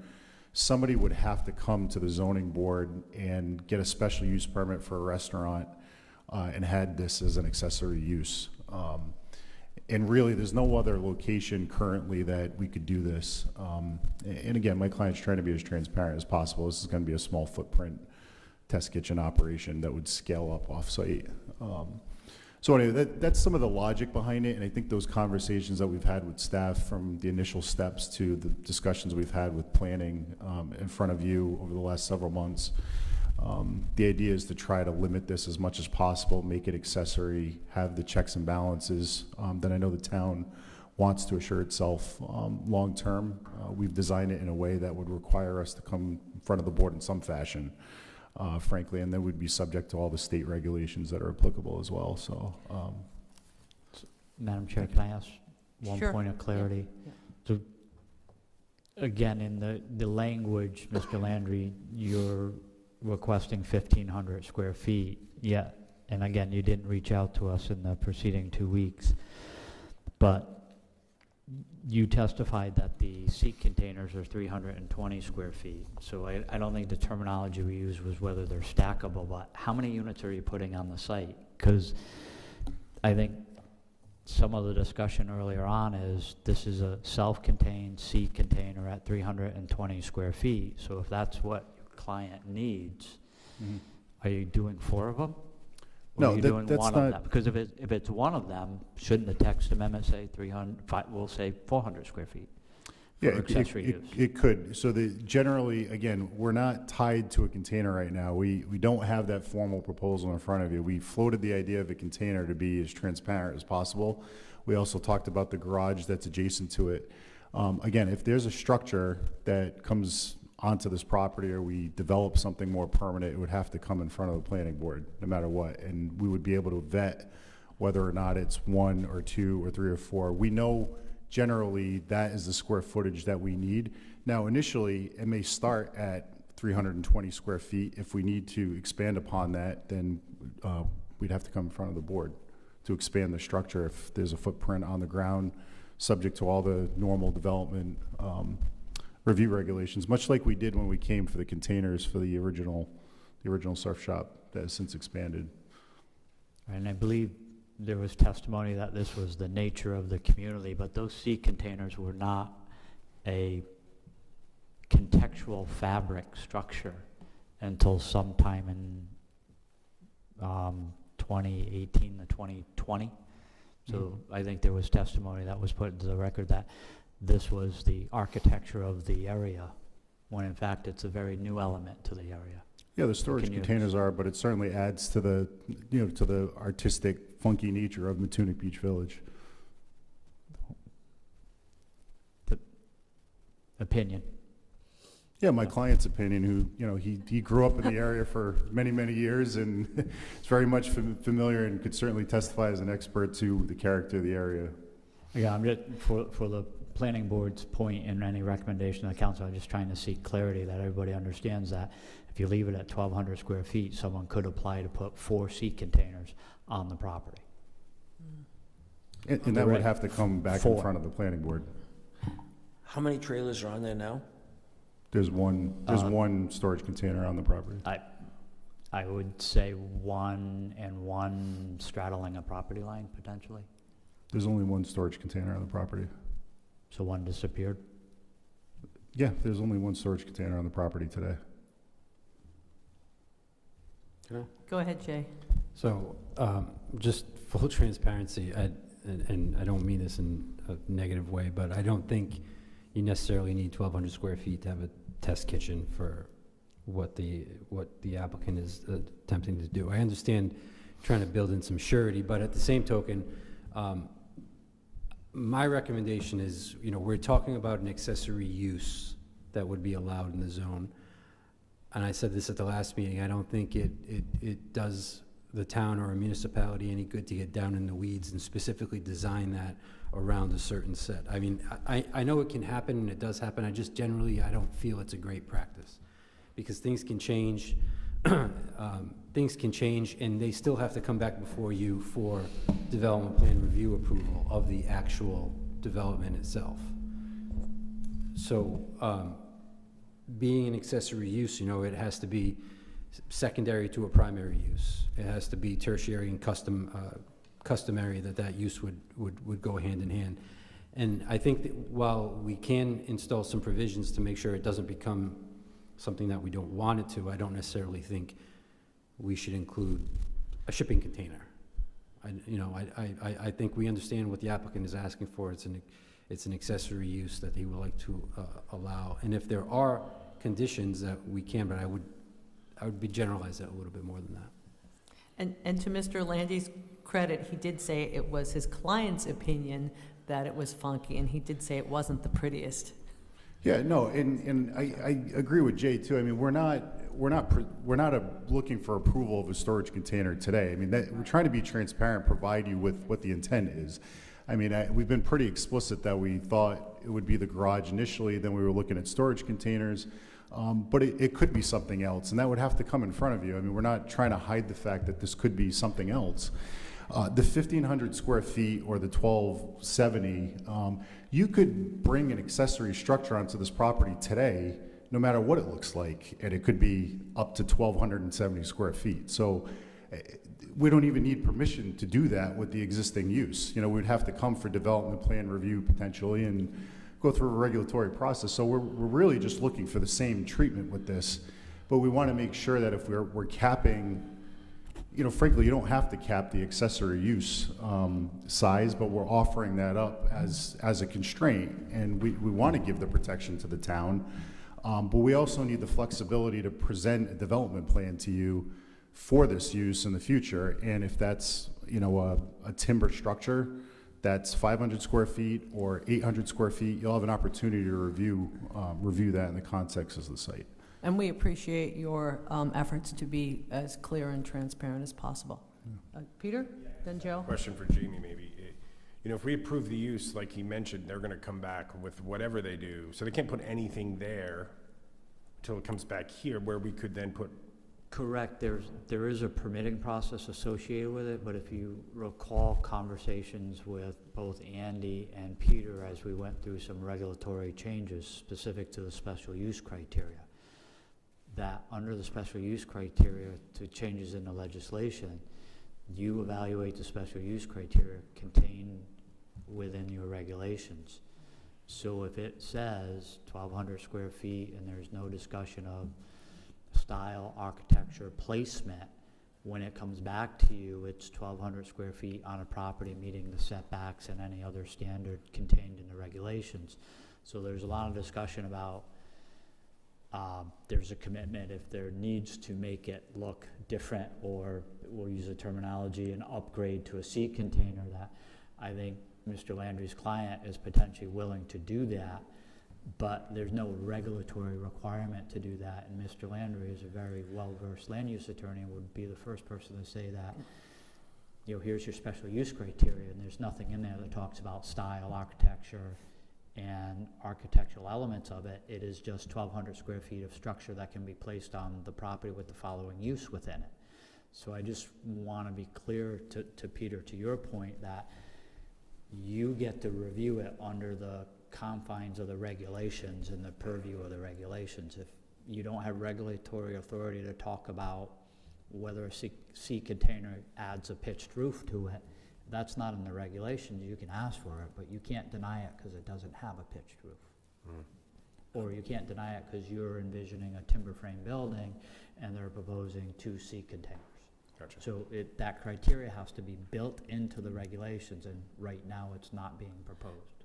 Board members will recall a couple of lengthy meetings in which we went through the use table and looked at everything that was an S and made the decision, should it be an N or a Y, or do we have the time to write criteria for some of those? And many of which, I mean, it's overwhelming. There was so much in there.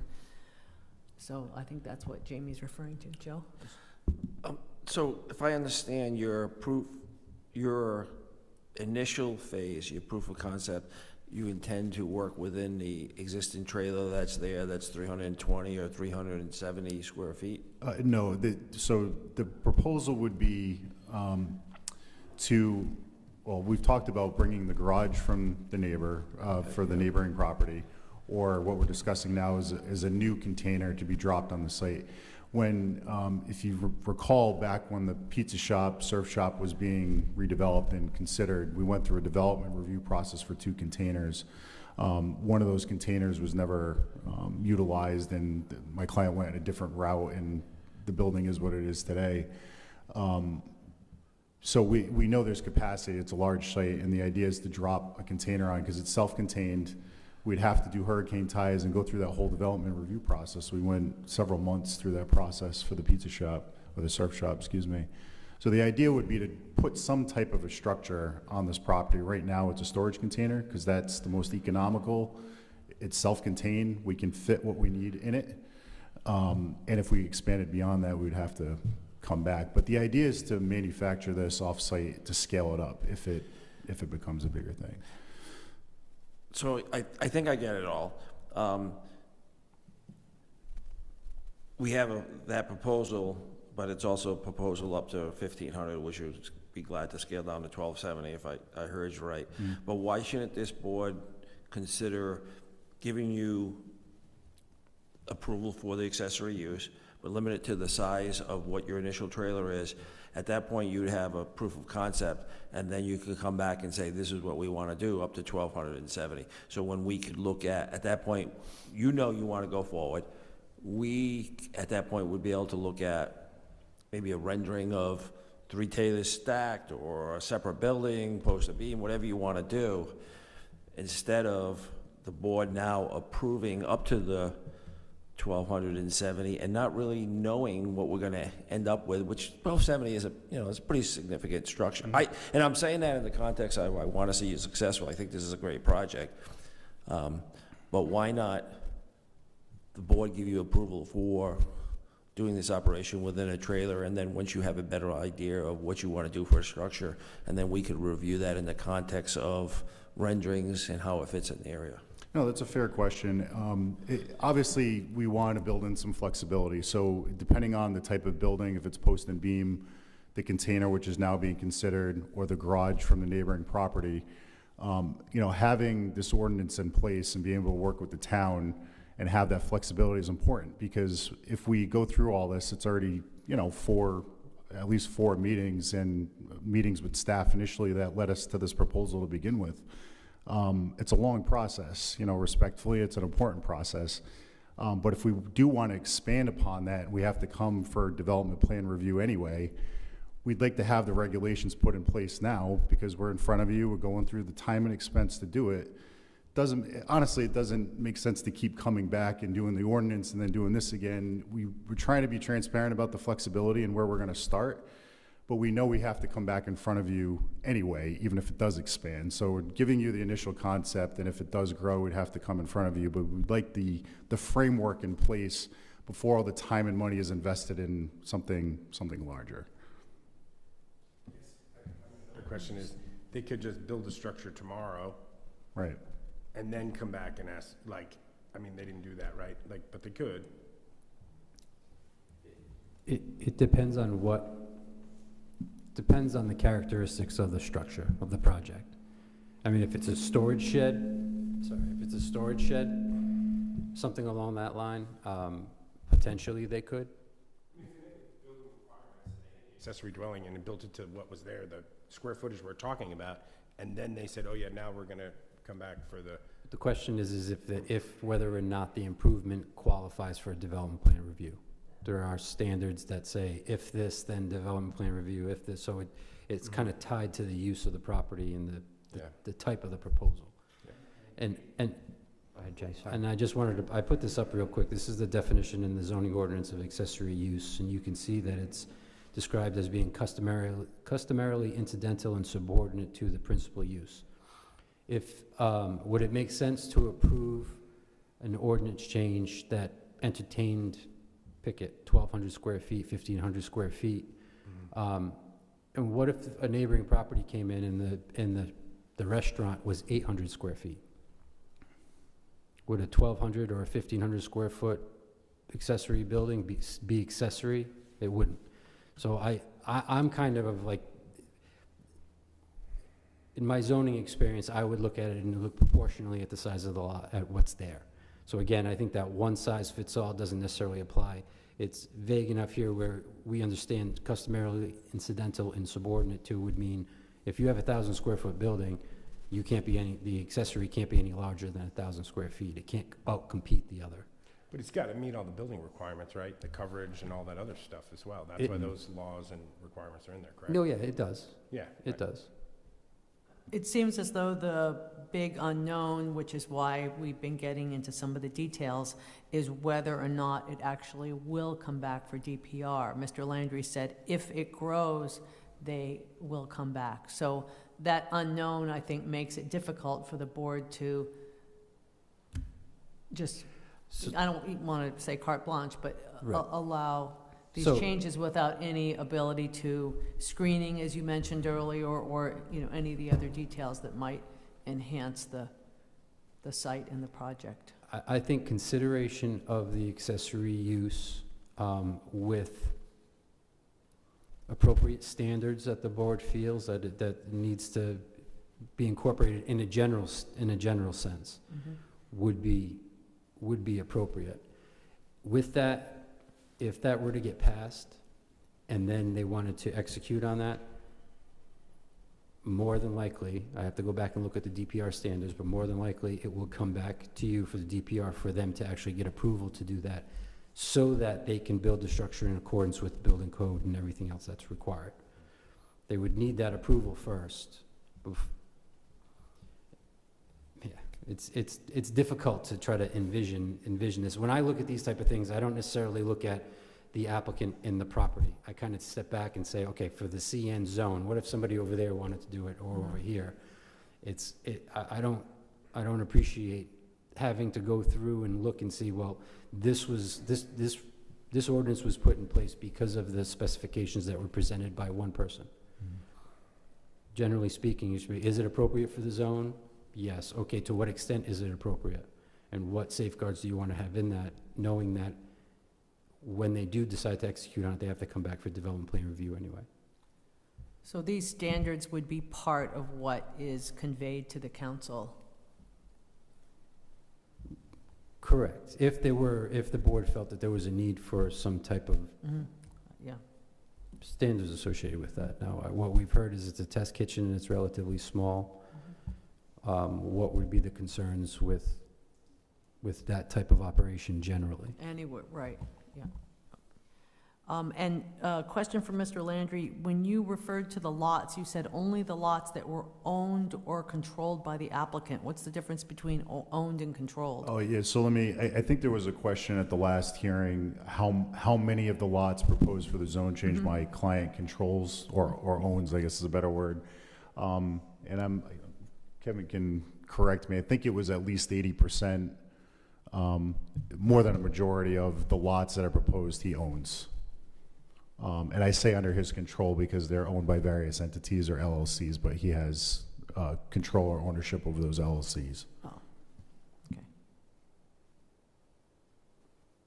Yeah, I mean, we talked about the character of Matunic too, and, you know, we say the storage unit, and then we have like 200 storage units right next door that are trailers that look exactly like the character. And I mean, I've been in Matunic for 45 years, and it's always looked like that with more beach. I mean, it would look silly if there was a beautiful post and beam structure right on that property surrounded by all this other thing. So I would be cautious about the regulations and what that does to the character of Matunic, because it's been like that for a long time, and it just will be very different. Susan? How many restaurants does your client own? It's the pizza shop that's on this lot, the Ocean Mist, and the pub. So it's three of the lots. So does the pizza shop have a liquor license? Yes, it does. So does this imply that we could have 3 accessory operations going on affiliated with 3 restaurants? As long as you go through the same process. I can tell you that the pub lot has absolutely it's maxed out on lot coverage, there's nowhere to put it. The Ocean Mist lot, it's not practical because of where the septics are, the 10 outdoor dining area. He's not gonna sacrifice that space for that area. But potentially it could be in a location that has a restaurant with special use approved for it, but you'd have to go through the same process. Okay. So it needs to occupy the same lot? And you can't merge lot lines or somehow fudge property lines to make it, I mean, obviously you can't jump across the road. You can't fudge lot lines. Like merging properties, I guess I should say. It could absolutely merge property lines. Right. After approval, as anybody could anywhere else in town. Okay. I can tell you, just to add to that, if you merged the Ocean Mist lot and the pub lot, it wouldn't result in any more, it would technically be more square footage, but it really wouldn't change because there's no additional room and you've already got 2 principal uses, so I'm not even sure you could merge them. Okay, thanks. Would it be possible for staff to develop some standards that could be used to accompany an approval to send to the council? I think staff would be willing to work with the applicant to that regards, so that anything that we were developed, I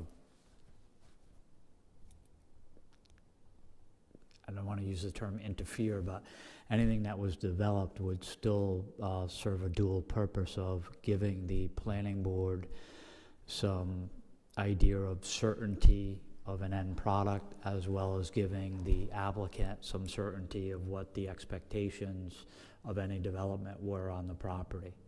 And, I absolutely understand what Mr. DeStefano said about, the character of the neighborhood. And again, there's probably a balance between, a beautiful shingle-sided post and beam building and, we'll say, an upgrade to a traditional box seat container.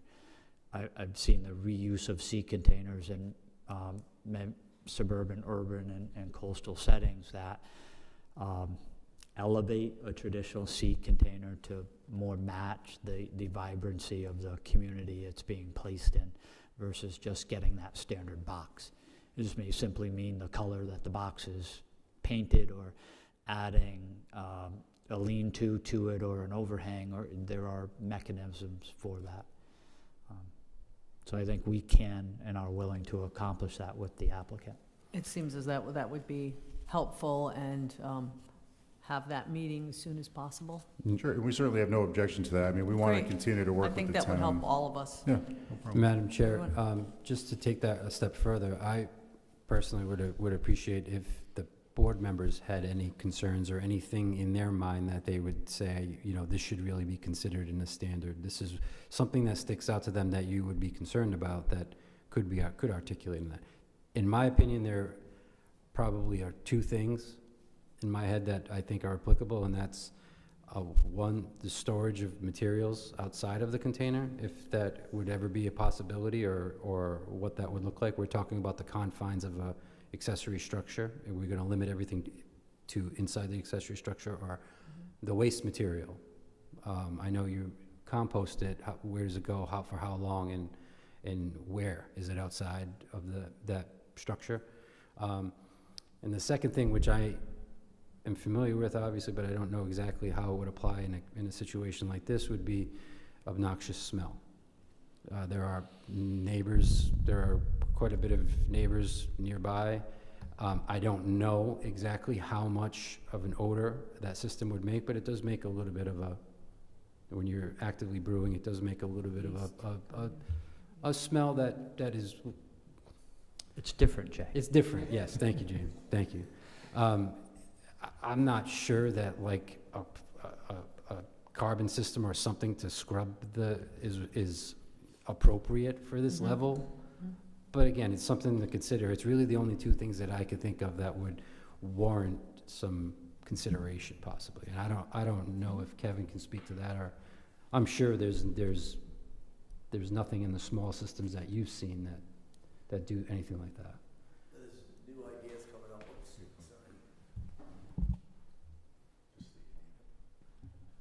Kevin Finnegan.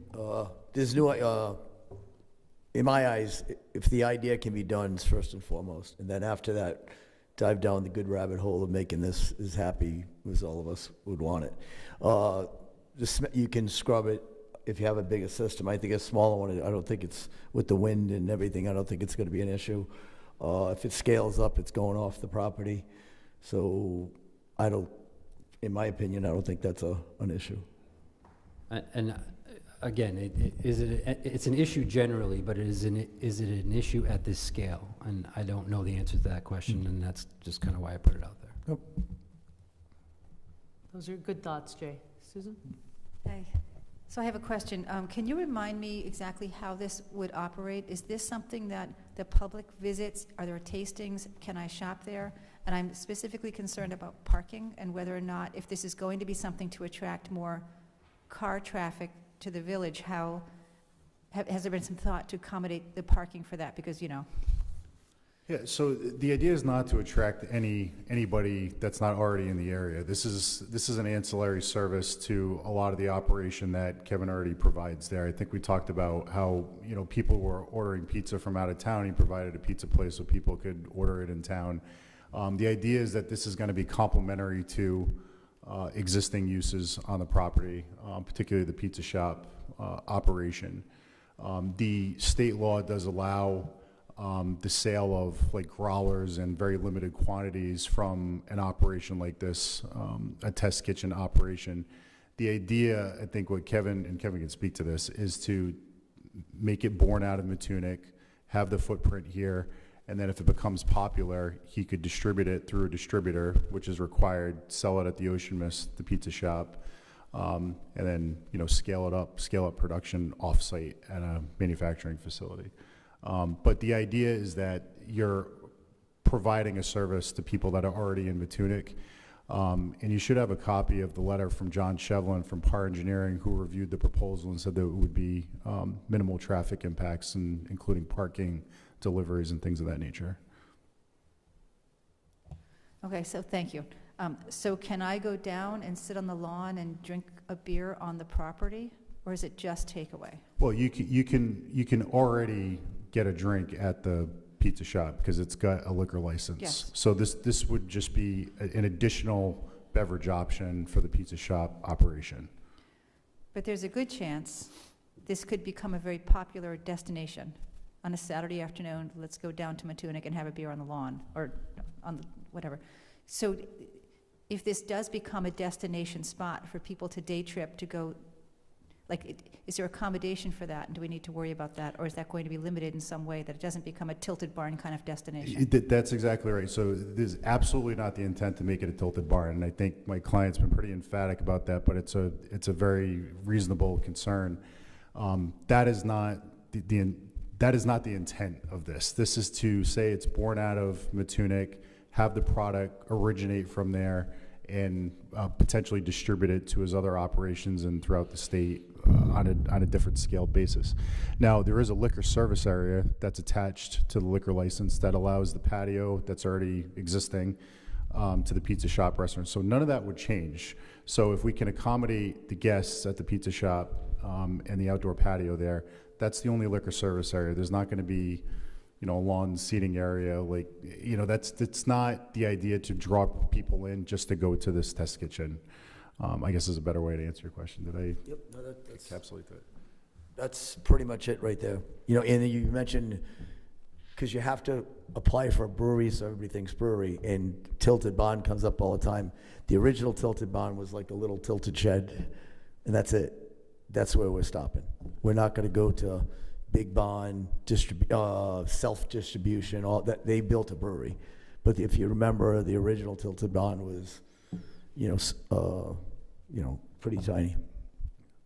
And again, because this is classified as an accessory use, this use cannot out-trump the pizza shop operation, and that we did that intentionally to control what you could do. If it was a principal use and we got approved for it, it could potentially overlap and take over the pizza shop operation. The way this is classified, meaning it's incidental and subordinate to that operation, it could never grow beyond what its intended purpose is, and that's why it's designed with those checks and balances put in there.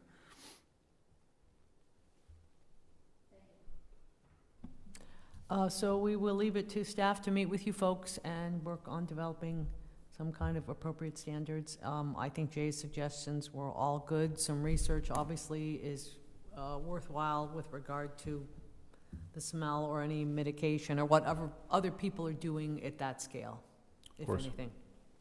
And then screening too. You would mention screening. Okay. Anything else with regard to standards? Okay, thanks. Okay, thank you very much for your time.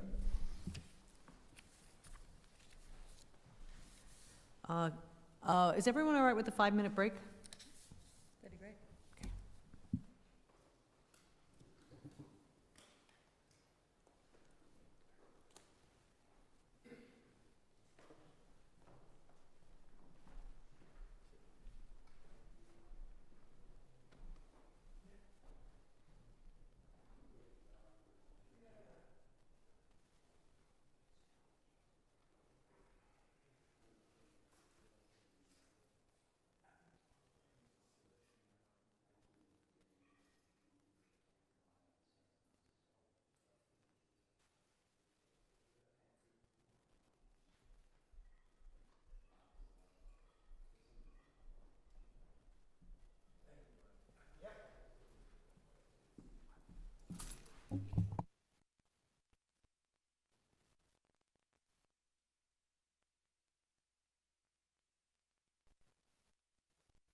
All right, shall we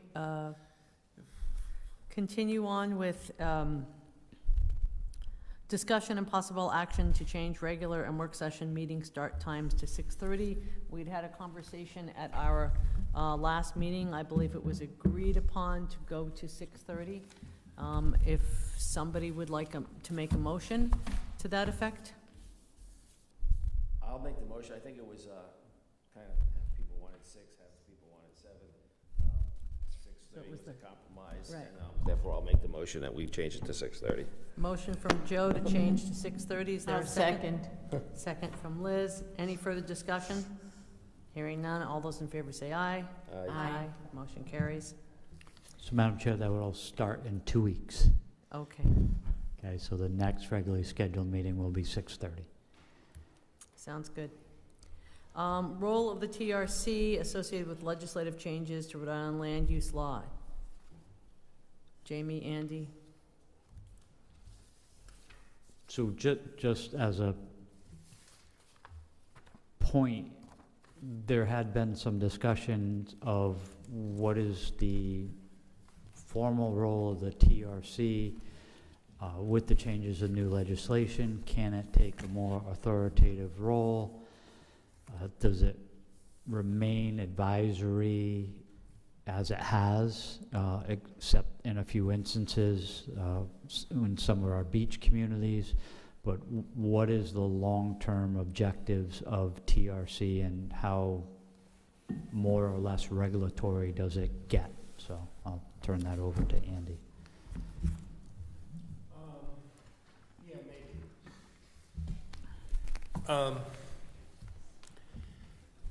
The 23 legislation seemingly broadens the TRC power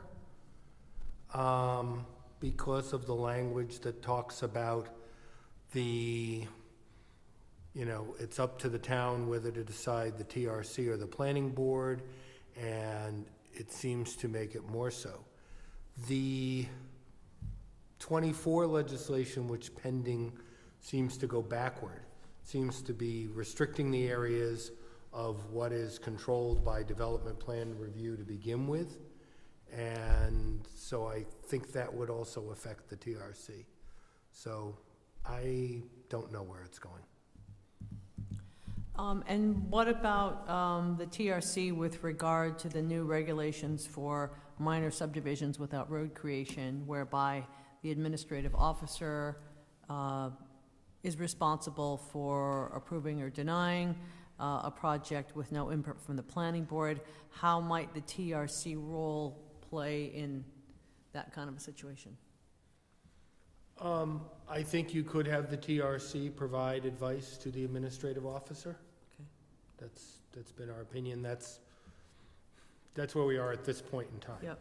So, Right, until it changes. and just so that we all understand the context of that, the AO is the chair of the TRC. Yeah. So the TRC, even I sometimes would get confused with the distinction between the role of the AO when he's serving as the chair of the TRC that's also reviewing the application that they are charged with deciding. But there can be more than one AO. Yes, there can be now. I think the point, if there is a coherent theme in the legislative action, I think the intent is to bring the TRC back to the T part, BOR, and make it more of a technical review rather than just a substitute. For a while there, it was more of a permitting authority, and the idea was you didn't have to wait a whole month to get to a meeting or 2 months to get on a meeting agenda and go to a night meeting. And if these were smaller, simple things, you could do it during the day with this group. I think that is the intent of the various legislation, although it may not be the effect. I think that's the intent. So again, for the purpose of this agenda item, I think you're saying stay tuned. It may Yes. change in July. Yes, yeah, I wouldn't do anything now Okay. And until we see what the legislature does Right, this and session. it's the planning board's purview to make decisions about within what their authority is to determine how the TRC takes action and the makeup of the TRC, so that if there was a suggestion to add more than one planning board member to the TRC, that could happen. Yes. Okay. Well, you have to Everyone amend the regular. Right. Your land development. Or anything else we subdivision might regulations. want to amend the TRC. Everybody understand that? Could we potentially amend public comment to TRC if there are some projects that won't come before the public for public hearings? Could we add public comment to some sort of reviews? Before you answer that, Andy, I just want to say that that potentially could be problematic. I've fielded a number of calls, and over the last few months or a year or whatever, people come to TRC and they want to be heard.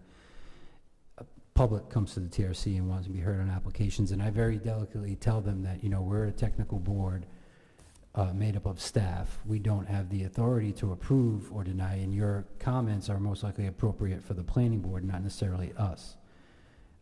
So the fact that these applications are no longer going to the planning board, and if there isn't a component of public comment, that could be very difficult to convey to the community that there isn't. So I just wanted to put that. Yeah, I mean, I You're think in the absolutely past, correct. we've felt that, again, well, it's the chair's discretion, you might or might not. But going forward on it, I would say that I concur with Brian. I think you don't want to have the public comment, because it's going to be very difficult to allow it on some and not on everything. And if it turns into just a substitute for the planning board, this is supposed to be administrative approval, and we're just going to turn it to a substitute and have 2 or 3 meetings with public comment before the TRC, then the General Assembly is going to take away the TRC too. And, I think part of the confusion came about, as Jay said, he would suggest to members of the public that they make their comments known at the planning board meeting, but it's confusing when the TRC votes on a project, because then it appears as though they're giving approval or not to a specific project. Right, and obviously, if it's an administrative approval, there won't be any planning board meeting on it. Right.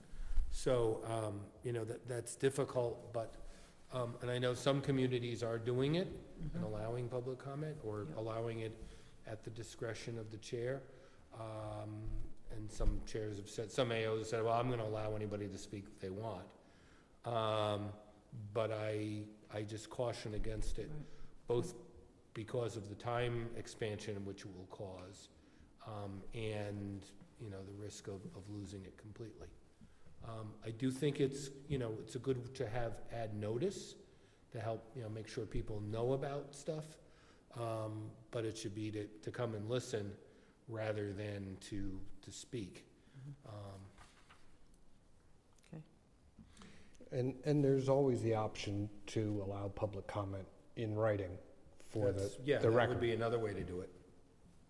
Okay, that's a That's good a point. good point. And we used to do this at DEM, after we had a public proceeding on something, would be to hold the time period for written public That's comment right. open for a period of time. Yeah. So in this instance, you could have your TRC meeting, hold a week for written comment to come in to be considered by the administrative officer before he made his decision. I like that. I do too. I think that would go over much more effectively. Yep. Yeah. That's a way they can get their, So get they their don't point feel like they're, out. shut out They of don't the feel like process. they're wasting their time. Yep. Yeah. But it's manageable. Yeah. Comments, thoughts? All right, let's move on.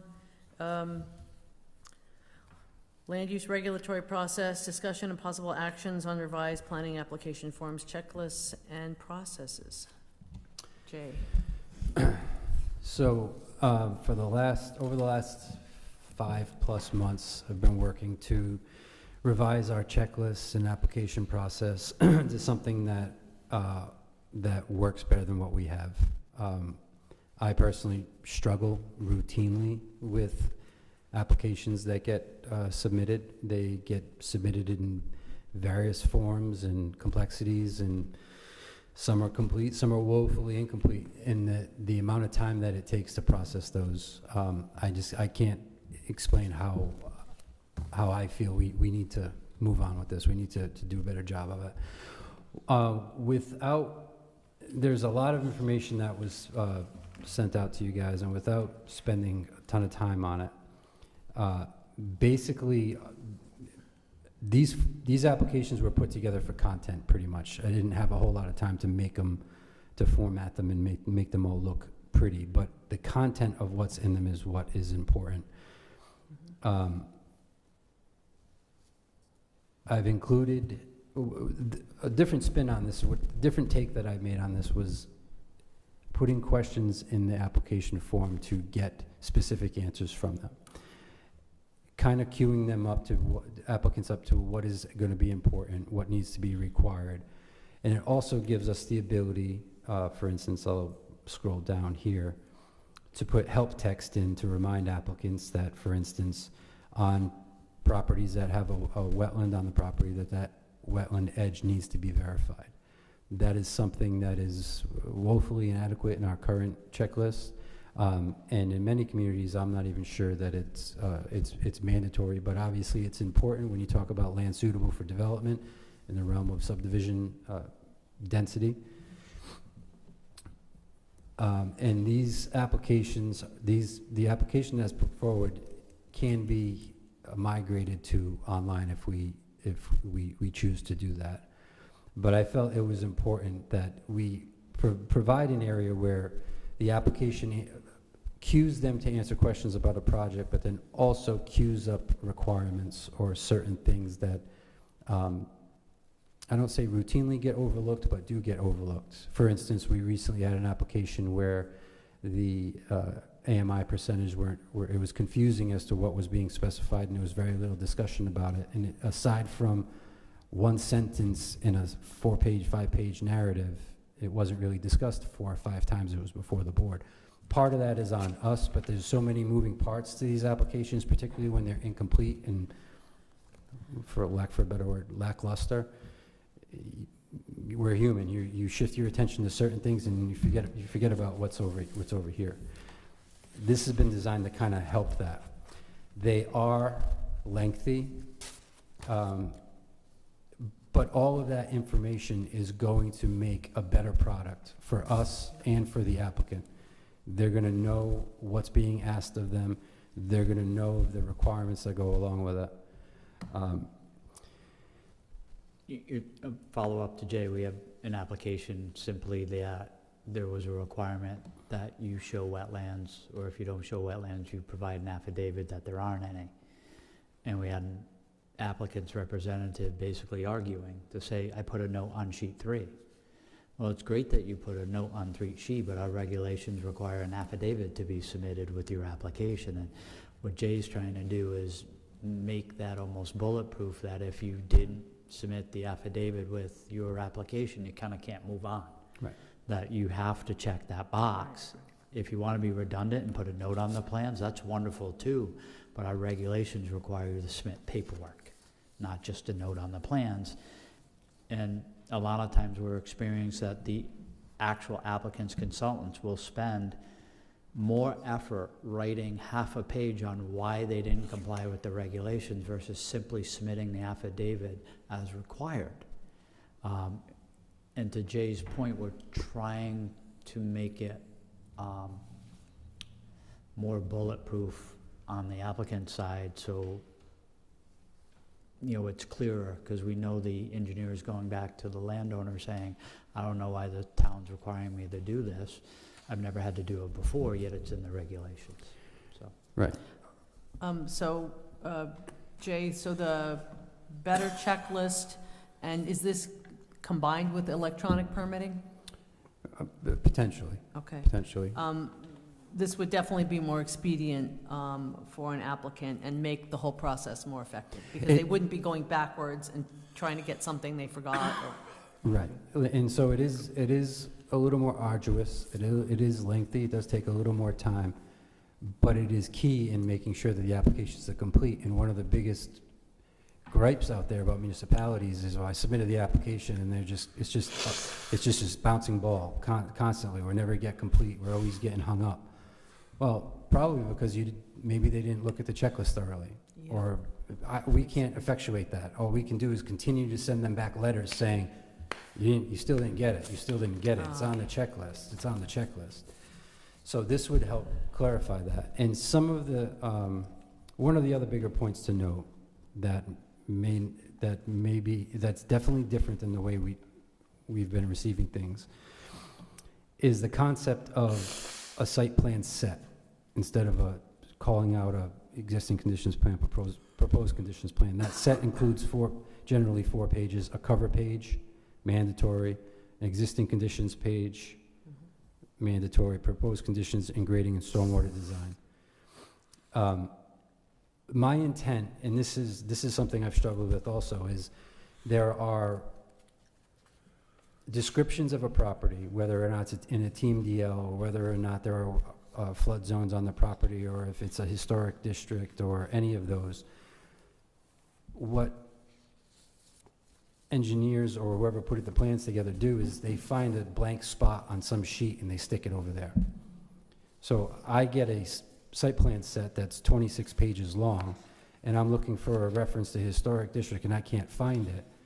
And then I call the engineer and say, just where is it? Oh, it's on page 17 at the bottom next to the scale under the detail for the BMP. And I'm like, I shouldn't have to hunt and peck. So I designed this so that the cover title page captures all the relevant information. If you wanted to know about utilities, it should say that it's on sewer, or it's on public water, and that it's in a flood zone, it's in a historic district, it's all on the front page, it's there.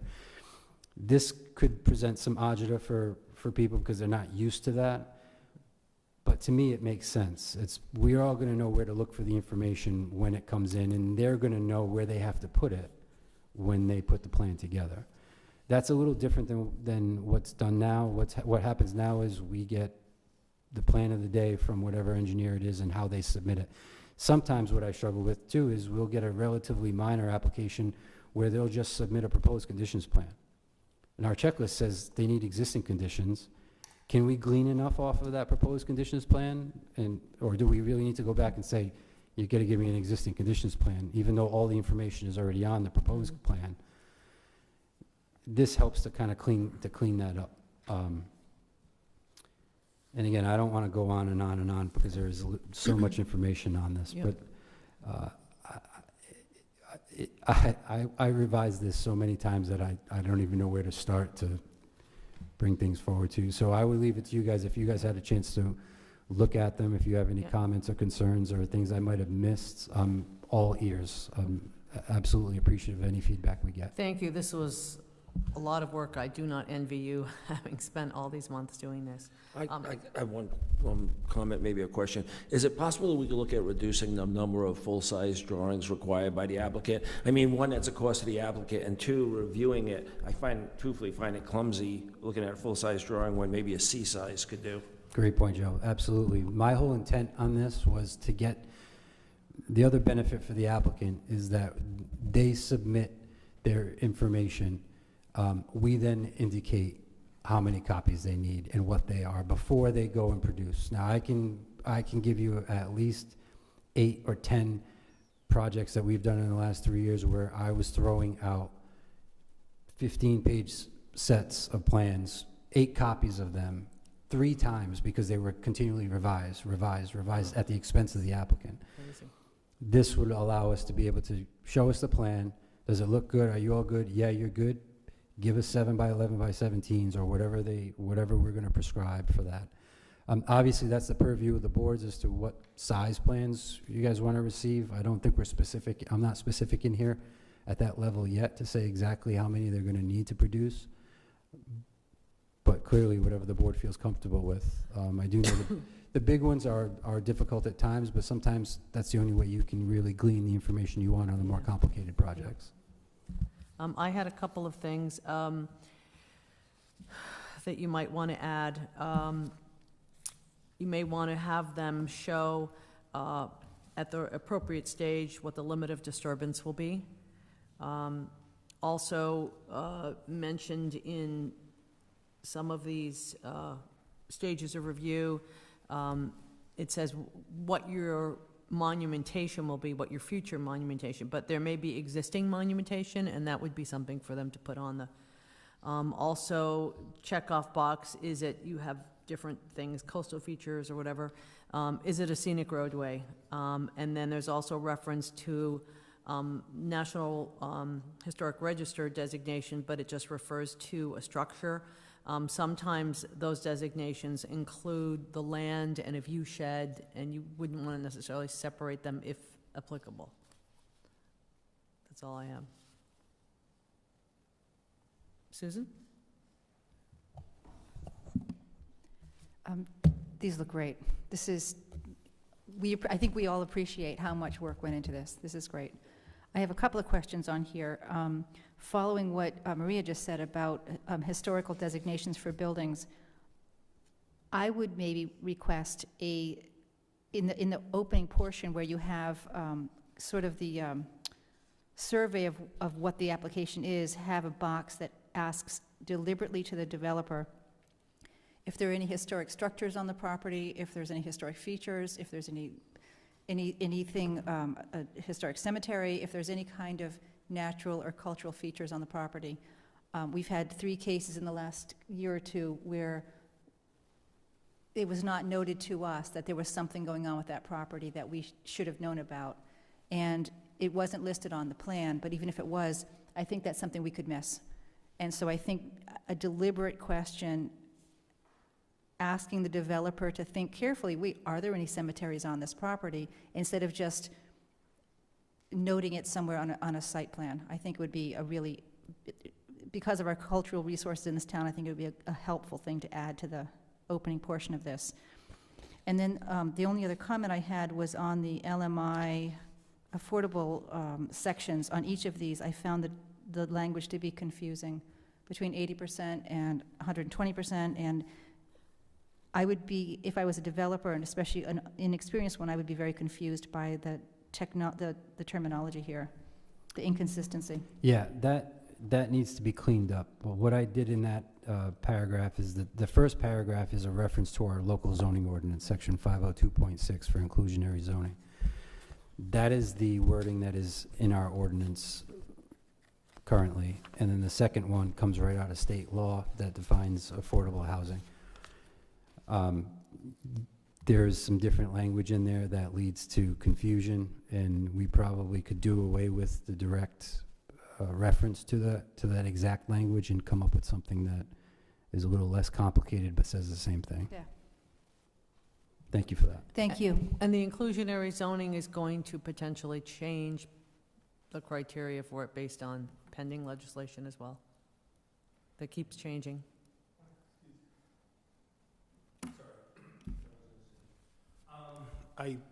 It's quite possible. Yes. So we'll have flexibility there. And this will obviously improve predictability for an applicant and also efficiency for the department. And assuming DPS has seen this and is on board with this and would like to proceed. Yeah, I sat with DPS, we sat with DPS in this room and went over the checklist requirements, particularly because our existing requirements and what came from the MTAP templates didn't really play well with how we do things.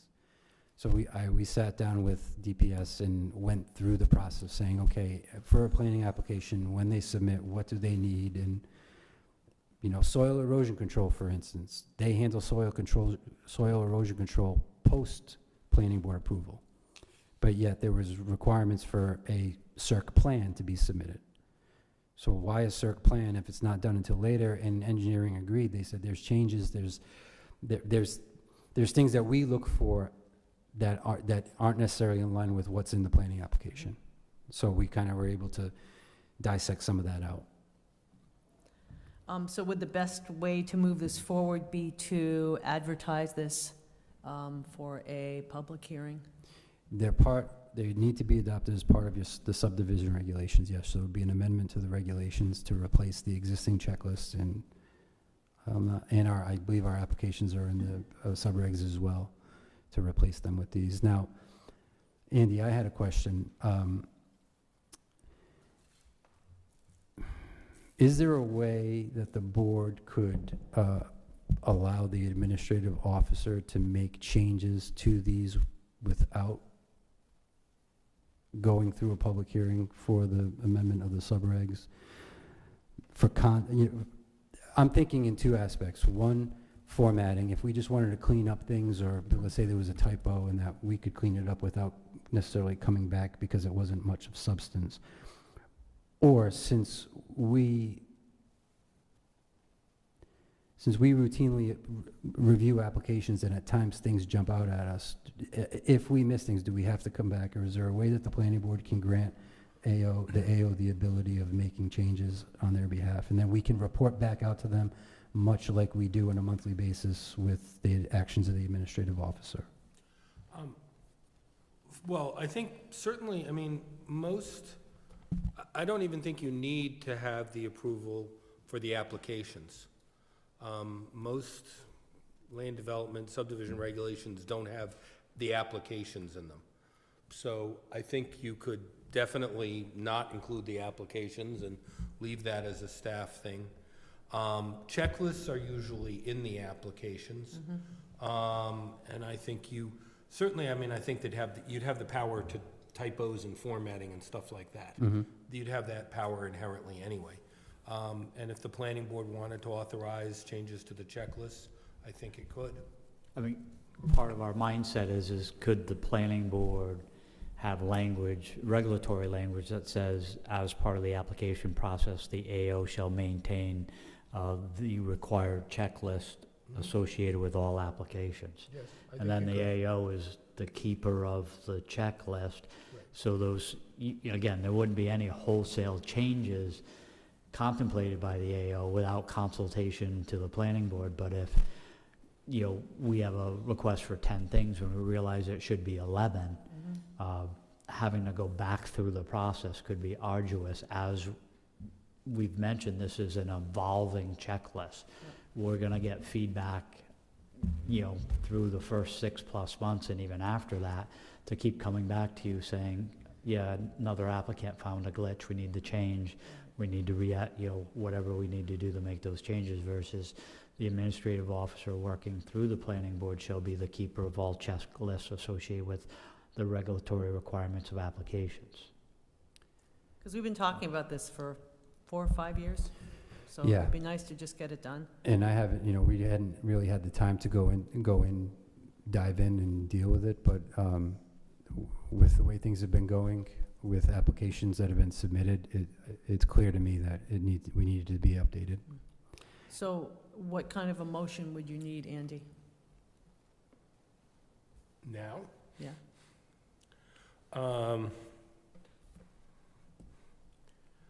I think just along the lines of what Jamie was saying, a motion to authorize the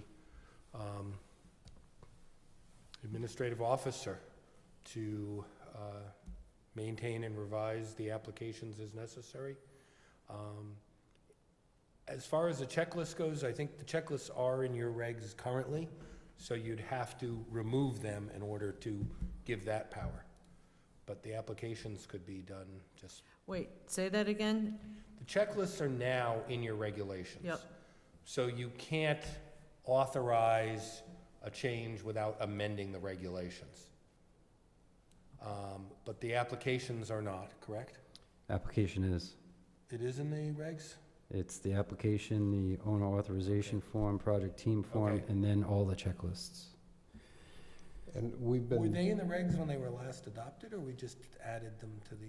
They have been in the regs since I got here in 2018. Okay. Madam Chair, we'll work on a motion Okay. to, if the planning board members are comfortable relinquishing that regulatory stipulation and giving it to the administrative officer to maintain the checklist and the applications. Everybody, yes? Obviously, subject to reporting out as Of to course. what those Yep. changes are. That would be. No, we're just gonna do it, Jay. That's fine. So you can have that for us. And I say that in all jest, that, again, any wholesale changes other than correcting typos or clarifications would absolutely be run by the planning board. So, just to be sure, what's the purview of the, what's the preference of the board? Would the board be okay with the applications and checklists coming out of the subregs? I think that was a yes. Okay, so then the motion to order advertise would simply be to remove the application and checklist from the subregs. Right. And some language to allow the AO. Delegating it to So the you'll have AO. that for us. Unless we want to incorporate the other amendments that are in the draft we have now with all the legislative changes from 2023. We'll Let's keep develop it a motion, simple. we'll develop a motion for you. Okay, all right. Great, thank you. Planning board liaison activities. Affordable housing? Yeah, the Affordable Housing did meet on, they did have their March meeting, and I did attend that, and I think there were several things worthy of note, and Brian, you can fill in if I miss any. But before I hit those, I just want to say that, you know, I think we have a board that's got new members, that's very energetic, that wants to get things accomplished. And I think they're looking to this board for, to assist us, as well as assist the town council. And I think it's our benefit to try to, as much as possible, give them feedback, encourage them, and direct them for the greater good. So a couple of the points I would say. One of the things that is a continuous discussion point is education and outreach. And they had, if you remember, maybe going back, I don't know, it was 4 or 6 months, they had the Women's Development Corp and the Habitat for Humanity, two nonprofits, to come in to discuss the development, what interests those organizations, what helps make them successful, what they look for at a municipality. And they would like to extend that information to other stakeholders and possibly the public. So they're talking about possibly bringing them in again. I think maybe inviting the members of this board, maybe some of the other boards that's in the town, and maybe even some of the town council. I could tell you that that was probably the best affordable housing meeting I've been to as far as the information was exchanged, and I think if they do bring them back, that it would be worthy of people to understand from these organizations what they're interested in. So that was one. Another discussion point was, I believe the town council is looking to perhaps redirect some of the land transfer tax money that previously went to open space to affordable housing. And with that said, they're looking at, what recommendations that they could give to the town council, and then also some of their thoughts to develop new units, or possibly include maybe either the purchase of land where they could work with nonprofits, whether it's the Habitat for Humanity for small units or maybe some other nonprofits for more. They want to understand what the process they would have to go through and coordinate with maybe this board or other stakeholders so that they would be in a better position to recommend and take advantage of opportunities when they come up. So to understand what the process is for maybe getting approval from this board for whatever it is, affordable housing in a certain site or whatever. So there was some discussion that they wanted to come here and say, hey, let's work together and understand that. I think me and Brian kind of discouraged of, first, let's try to work as much as possible there with, they understand the process, and then maybe come to this board with some recommendations while still, still early enough where they're flexible. And then the other thing was the missing middle. And I kind of bring this up in the context of the affordable housing because they were interested in the missing middle. But if you remember back a couple meetings ago, I think we also discussed it, that our regulations are missing on the missing middle. We go from single family and duplexes up to development up to 12 units, and those 12 units require water and they require sewer. And what's missing is some regulation maybe in between that would allow a 4-unit or a 6-unit that maybe was more relaxed than what a 12-unit would require. And I think we had some discussions on this board saying, let's decide one way or the other. Either we're gonna do it or we're not. So I bring that up again. Is it something that we want to say, yes, we're gonna work on a regulation to maybe allow a smaller form-based multi-unit, or are we gonna just, as a board, decide, no, we don't wanna work on that? And I don't think we've ever come to conclusion, so I guess I am pressing that to, if we can decide, are we gonna work on it or not? And so, I don't know, Brian, what else did I miss? I think that pretty much covered it. I think to elaborate on what you were talking about with the Affordable Housing Trust Fund is that they wanted to try and create sort of an advanced process for if a property came on the market and they could partner with somebody, that there would at least be some certainty, maybe the wrong word, that if a partner came in and said, we can build 100% affordable housing, under what set of circumstances would that be welcomed at this board? Where in town, how big a piece of property or whatever, to give them some guidelines so that they could keep their eyes open.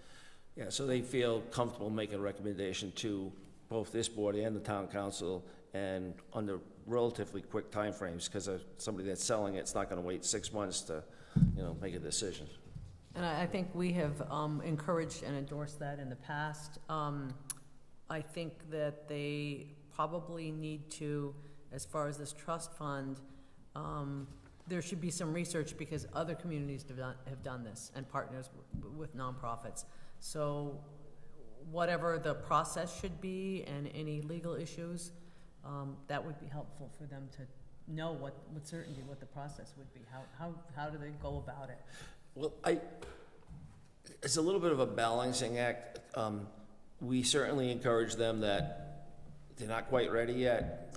Do some research, figure out what you want to propose, and then come to this board and try to understand what our interests and concerns are. But not to the point where they've kind of, they can only go so far without understanding what our interests are and our concerns are, as well as the other stakeholders. So. And whatever the financial assets may be.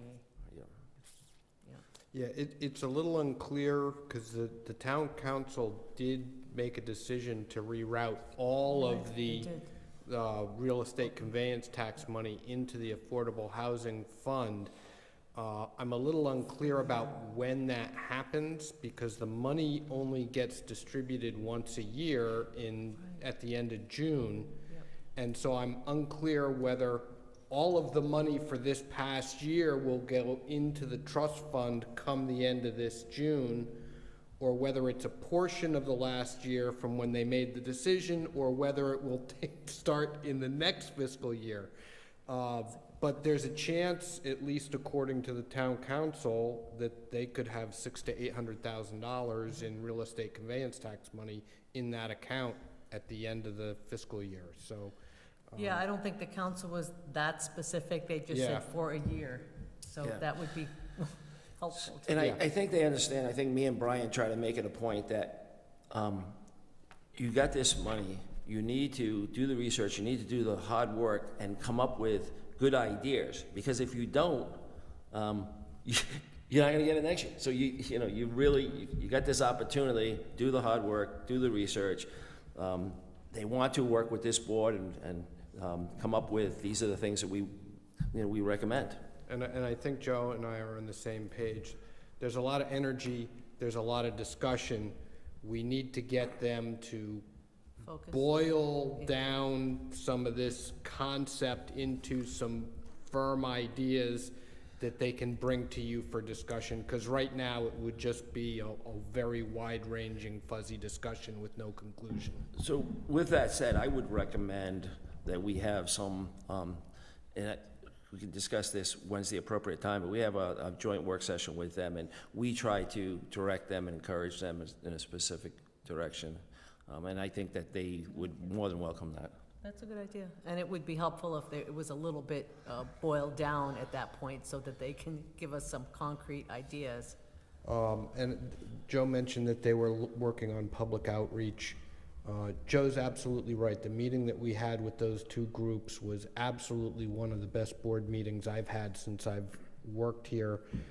They're interested in trying to put it together again. They would very much like to be able to have some group in the room that attracts the public into the room, you know, that being members of the planning board, members of the town council, because if people like that are here, all of a sudden the public pays more attention, and they also get to come in and listen to what these groups have to say. So that's something we've been working on, and hopefully we'll have something more concrete after the next meeting. And I have to say that several members of the collaborative were at the Dover and Cole presentations and were very enthusiastic and really had no idea that we were pursuing this, even though I think we've mentioned it. But you have to be there and see the drawings and see the potential to really understand it.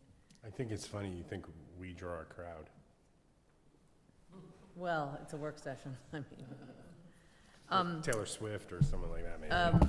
Just wanted to see the Scenic Stewardship Committee met last month. We had a very robust discussion about different points that the consultant, Beta, is working on, and they are going to move forward and work on developing those specific recommendations into a document. So everyone is pretty enthusiastic about that moving forward, finally. Maria, not to, and I apologize if I'm beating a drum, but I would like, and I apologize if I'm beating a drum, but I would like to report back to the affordable housing and also for this board, understand what are we doing with the missing middle.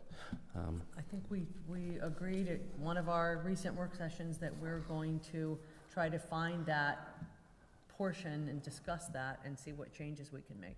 So can we say that we're going to have that on our agenda in our next work session, or is that possible? It's up to staff and what they have. I would be hesitant just to commit to the next work session, Joe. We are working with a consultant, developing a scope of services on 3 town-held properties and potentially a 4th. We're trying to wrap that scope up. So as we engage that consultant, they will bring additional information to the table and to the public with regards to different housing alternatives on at least 3, we'll say, model pieces of land that could advance the discussion of missing middle. So it may not be the next work session, but perhaps the work session within the next 2 to 3 months. We have agreed as a board that this is a topic that we are going to take on, and that it will be within the next couple work sessions. I would think you could say the next 1 to 3 work sessions. So we're in April, May, June, July, in those next 3 months in that time frame. Thank you. Updates from planning with regard to staffing, activities, budget process, and CIP. Just budget hearings are next week, public hearings for the ultimate adoption of the budget. From a planning department perspective, as well as GIS and all our boards and commissions associated with land use, we're fairly well intact. We survived the initial cuts by the town manager. I shouldn't say we survived. We came out fairly whole from those discussions, and then that budget that went to the town council remained intact, and no changes were made by council. I would like to personally thank Jay Parker, who stood up before council in my stead, and I think he did a good job to that point where council wanted him to move quickly because they didn't have a lot of questions because they were in support of our budget. Excellent. Again, moving forward, couple things we'll try and do in the next few months. We do have monies associated with trying to establish a planning library, so we'll look at populating that with hard copy books as well as the potential e-copy books that would give planning board members access to different research materials, as well as letting everybody know we do have the funds moving forward, so long as everything passes town budget, to continue our participation as planning board members with the Rhode Island Planning Association membership, which gives you access to resources as well as discounted educational opportunities. We also will potentially have funds or subsidized funds the following year, where the Congress of New Urbanism will be coming to Providence in 2025. Cool. There will be the first time that Awesome. organization, I believe in 32 years, is going back to the same location. All right. So. Excellent. All right, thank you. Oh, I did want to mention Grow Smart Rhode Island is having a symposium. It's May 4th. Planning board members get an extra cheap rate of $35 apiece. Go online and you can get all the info. We do have resources. If anybody is interested in attending that, we will, if you let us know soon enough, we will just cut the check internally. If you don't, let us know and we will look at the reimbursement process. Great. But if everybody sent something in and said, I'd sign me up, we can probably do it as a lump registration. Thank you. Any update on legal issues? Stay tuned. Okay, that's what we like to hear. Motion to adjourn? So moved. Second? All those in favor say aye. Aye. Motion carries. Thank you, everyone.